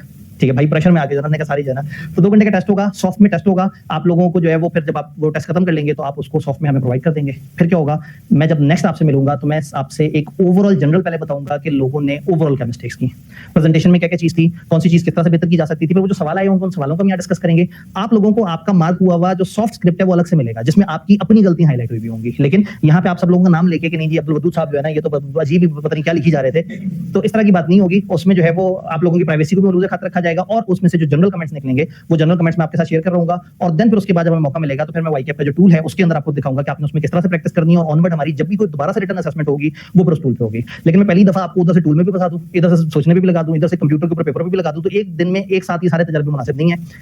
5 हफ्ते बाद ये काम किया है, मोस्ट प्रॉब्ली मजीद 5 हफ्ते बाद हम एक और एक्टिविटी करेंगे जिसमें सिलेबस थोड़ा और ज्यादा बढ़ चुका होगा, 2/3 से ज्यादा हो चुका होगा इंशाल्लाह। उस वक्त आप करेंगे वाईकेप वाले टूल पे, और फिर उसके 4 हफ्ते बाद इंशाल्लाह एक फुल लेंथ मॉक होगा जो कि मई के मिड में जाके हो रहा होगा इंशाल्लाह। उसमें पूरा पेपर फुल फ्लैज आईके वाले तरीके से, और कोशिश करेंगे कि आईके वाले टाइम पे ले सुबह सर ये छोटे-छोटे क्वेश्चन मुझे करनी पड़ेगी अनफॉर्चुनेटली जी। मतलब 4-5 हफ्ते बाद छोटे-छोटे क्वेश्चन की करना है, एक चैप्टर लॉस कर रही जी हम इस तरह से क्यों नहीं कर लेते, एक दफा पहले बेस बननी जरूरी थी। प्रॉब्लम ये है कि हम सस्टेनेबिलिटी की बेस बना रहे थे। अभी आगे आप कह रहे हैं 5 हफ्ते बाद होगा। हाँ, इसलिए कि अभी जब वो स्टैंडर्ड शुरू होंगे ना तो उसमें कट ऑफ नहीं है, अब वो 12 स्टैंडर्ड है। अब मैं को 7 हो गए हैं, चलो भाई इन 7 की टेस्टिंग कर लेते हैं। वो एक ही थीम पे चल रहे हैं तो फिर हमारे पास इतना डाटा होगा कि, और वही वाली बात है कि अगर आपने एक चैप्टर तैयार किया और उसी के लिखने बैठे हैं तो फिर तो दिमाग का तो ताल्लुक बड़ा कम इस्तेमाल हुआ। हाँ, आप अपने तौर पे भी देखना चाहें तो ये जो किताब जब आपके पास आएगी तो उसमें हर चैप्टर के साथ उसके क्वेश्चन बैंक भी होगा प्रैक्टिस के लिए। आप उसको अपने तौर पे भी कर सकते हैं, उसके ऊपर भी हम आगे एक्टिविटी रख सकते हैं, लेकिन जो क्लास के अंदर जबरदस्ती बिठा के ऑफिशियल एक्टिविटी वो 3 दफा होगी जी। अब अगेन क्लास में बैठाने का मतलब ये है कि फिर एक्जैक्टली उस दिन में जब आपकी क्लास हो तो आप ये ना कहें जी मैं आखिरी 3 दिन ये कर रहा था, पहले 2 दिन ये कर रहा था, इस तरह से करके नेक्स्ट वीक के 2 दिनों में से एक दिन आजाद हो, यानी कि आपको मैं तंग ना कर रहा हूँ, और एक दिन आप यानी कि नेक्स्ट वीक आप सिर्फ लिख के दें और इजी हो जाए कि हाँ भाई मैंने अपने से की जिम्मेदारी अदा कर दी। उसके बाद जब हम इकट्ठे हों तो हमारे पास इतना क्वेश्चन आ जाए कि हम उस पर मैक्सिमम मार्किंग कर सकें अगले ट्यूसडे तक, और फिर जब ट्यूसडे पे आपसे मुलाकात हो तो मोस्ट प्रॉब्ली उसकी मैक्सिमम मार्किंग हो चुकी हो। अगर कुछ रहती हो तो कोई बात नहीं, हम उस डिस्कशन को होल्ड कर लेंगे, हम आगे पढ़ना शुरू कर देंगे। जैसी मार्किंग कंप्लीट होगी तो फिर हम वो वाला सेशन कर लेंगे जी। जितना मैं पढ़ लिया उसके अच्छी रीडिंग करना काफी है जी जितना हमने पढ़ लिया, क्या इसकी अच्छी रीडिंग काफी है या क्रैमिंग भी करें? क्रैमिंग अगर करनी है तो सिर्फ उन 4 फैक्टर्स की करनी है। और इस वक्त अगर मैं S2 भी बीच में ऐड कर रहा हूं तो फिर S2 के अंदर भी वो जो एग्जैक्टली जो गवर्नेंस के अंदर लिखने वाली बातें और खासतौर पे स्ट्रेटेजी में जो लिखने वाली बातें हैं ना वो ऐसी हैं कि अगर आपको लग रहा है कि भूल जाएंगी तो उनको याद कर लें। तो क्या सारी बात समझ आ रही है? आज हमने 15 मिनट की ब्रेक खाई, लेकिन मैंने फिर भरपूर मौके का फायदा उठा के हम एंड तक डिस्कस करते चले गए। तो सम अप करते हैं, यानी कि आपके पास एक लॉन्ग वीकेंड है, जो मुझे लग रहा है लॉन्ग वीकेंड आप कह रहे नहीं हमें तो ऑफिस जाना पड़ेगा, काम करना पड़ेगा, बट आई स्ट्रांगली बिलीव कि अचानक से आपके फर्म वाले कहेंगे नहीं यार हमने खुद भी वसंत बनानी है, ठीक है, ये हो सकता है आपको वर्क फ्रॉम होम दे दें, लेकिन आई स्ट्रांगली बिलीव कि आपको आगे फ्राइडे सैटरडे वगैरह आप काफी हद तक आजाद होंगे। और अगर आजाद हुए तो फिर मैं आजाद नहीं छोड़ू, मैं आप लोगों को काम दे दूं। लेकिन अगर आप कहेंगे नहीं सर आप हमारा माहौल खराब ना करें, तो स्टिल आपके पास मार्जिन होगा। वो जो ट्यूसडे वाले दिन आपने आना था तो कम से कम मैं वो एक आपको ऑफिशियल छुट्टी दे दूं कि हाँ भाई वो दिन जो है ना आपका मैं जाया नहीं करूंगा। उस दिन अगर आप यहाँ नहीं आते तो आप उस दिन अपनी अच्छी तैयारी करके और फिर वेडनेसडे वाले दिन ये कर सकते हैं। वेडनेसडे वाले दिन होगा यही हमारा 7:15 का बड़ा मजेदार सा टाइम सेट हुआ है, तो 7:15 से 9:15 टाइप का हम इस तरह से कर लेंगे। और बस याद रहे कि आपने लैपटॉप अपने लेके आने हैं, क्योंकि एकदम से आपको बहुत सारे लैपटॉप शायद हम प्रोवाइड ना कर सकें, हमारे आईकेप जितने बजट नहीं होते। खैर आईकेप भी आपको अपने लैपटॉप लाने का कह देता है कई दफा, तो अपने अपने लैपटॉप लेके आने। इंटरनेट आपको चाहिए ही नहीं होगा, बैटरी चार्ज करके आइएगा, बिजली, सस्टेनेबिलिटी, स्कोप कौन सी वाली? स्कोप 2 इमिशन, ठीक है। हाँ नहीं, सोलर वाली हम पहले इस्तेमाल कर चुके होंगे, अब जो बच रही होगी वो वापस से आ रही होगी, ठीक है। नहीं सर्दियों में ज्यादा सोलर वाली इस्तेमाल हो जाएगी, तो है पेड बिजली लेकिन सोलर वाली है, अच्छी वाली सस्टेनेबल बिजली। तो ये पैटर्न है, सीरियसली आना है, ठीक है। ये जो लोग मुझे नजर आ रहे हैं कम से कम ये लोग होने चाहिए। आपने उसको छुट्टी के डे के तौर पे सेलिब्रेट नहीं करना, क्योंकि ये कट ऑफ पॉइंट है हमारे लिए। बड़ा आसान है, हम आगे से आगे पढ़ते जाएं और आप एंड तक पूछते हैं सर लिखना कैसे है, सर लिखते हुए क्या होगा, क्या गलती हो सकती है। तो ये एक अच्छा टाइम है कि हम थोड़ी सी ब्रेक लगाएं, आप उसको वो करें। मीनवाइल क्या होगा, हमारा फ्रेमवर्क किताब वगैरह भी एक अच्छी शक्ल में आ जाएगी, तो उसके बाद फिर आगे आप जब क्लास में पढ़ रहे होंगे तो आगे किताबें आपके सामने होंगी और आपके लिए चीजों को ग्रिप करना, क्योंकि अब आगे वो वाली बातें शुरू हो जाएंगी जिसके लिए किताब बड़ी जरूरी हो जाएगी जी। बताएं जी, वेडनेसडे को क्या है? ट्यूसडे को ऑफ है, ट्यूसडे को यशी हो जाएगी, वेडनेसडे को लिखाई हो जाएगी। आसान अल्फाज में अगले वीक टेस्ट है सर, लेकिन टेस्ट पहले दिन नहीं है, हमारे 2 दिन होते हैं ना, दूसरे दिन है, ताकि एक एक्स्ट्रा डे भी ऐड हो जाए तैयारी के लिए। आप जिस मर्जी फॉर्म में दे दें, वो हम उसका ना कोई अभी बैठ के ना, अभी चूंकि हम भी पहली दफा इस तरह की एक्टिविटी कर रहे हैं तो हम भी जरा बैठ के वैसे ना जैसे सस्टेनेबिलिटी नहीं आती है तो आईके भी तजर्बे कर रहा था, तो हम भी बैठ के अपने कुछ एसओपी बैठ के टीम के साथ सेट करेंगे कि उसका क्या माहौल होना चाहिए, किस तरह से। और हो सकता है आपके साथ गूगल ड्राइव का लिंक शेयर कर दिया जाए कि आप इस पे वो करते हैं, ईमेल एड्रेस दिया जा सकता है, कई तरीके हैं। नहीं तो हमारे ग्रुप तो है ही नहीं, लेकिन फिर आप एक्सपोज हो जाएंगे, ठीक है। अच्छा वो इसलिए ये इस चक्कर में इंटरनेट का कह रहे हैं, ठीक है, हम आपको आखिरी 5 मिनट में इंटरनेट प्रोवाइड कर देंगे ताकि जो है वो अगर अपना डाटा आप हमें सबमिट कराना चाहे तो आप सबमिट करा सकें, ठीक। ठीक है। तो लेकिन यहाँ आइएगा ताकि एक ऑफिशियल एनवायरनमेंट बन जाए। अगर आप कहना मैं वर्क फ्रॉम होम कर लूंगा तो वो घर में वो वाला माहौल नहीं मिलना। यहाँ आपको बहुत सारे और लोग नजर आ रहे होंगे तो आप सोचेंगे यार इतने सारे लोग एक साथ बेवकूफ नहीं हो सकते।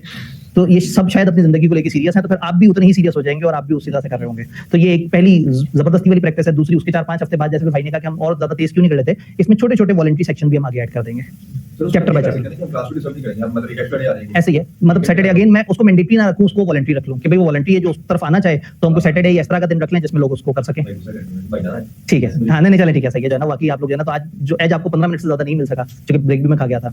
तो इंशाल्लाह ताला मिलते हैं। अब सारी चीजें क्लियर है, पक्की बात है, कोई डाउट नहीं, किसी को कोई डाउट नहीं? ठीक है, ग्रुप में भी मैसेज कर देंगे क्योंकि हो सकता है उस दिन ग्रुप वाले को उठ के आ जाएंगे, मैंने क्लास लेनी है। ठीक है जी, बेस्ट ऑफ लक।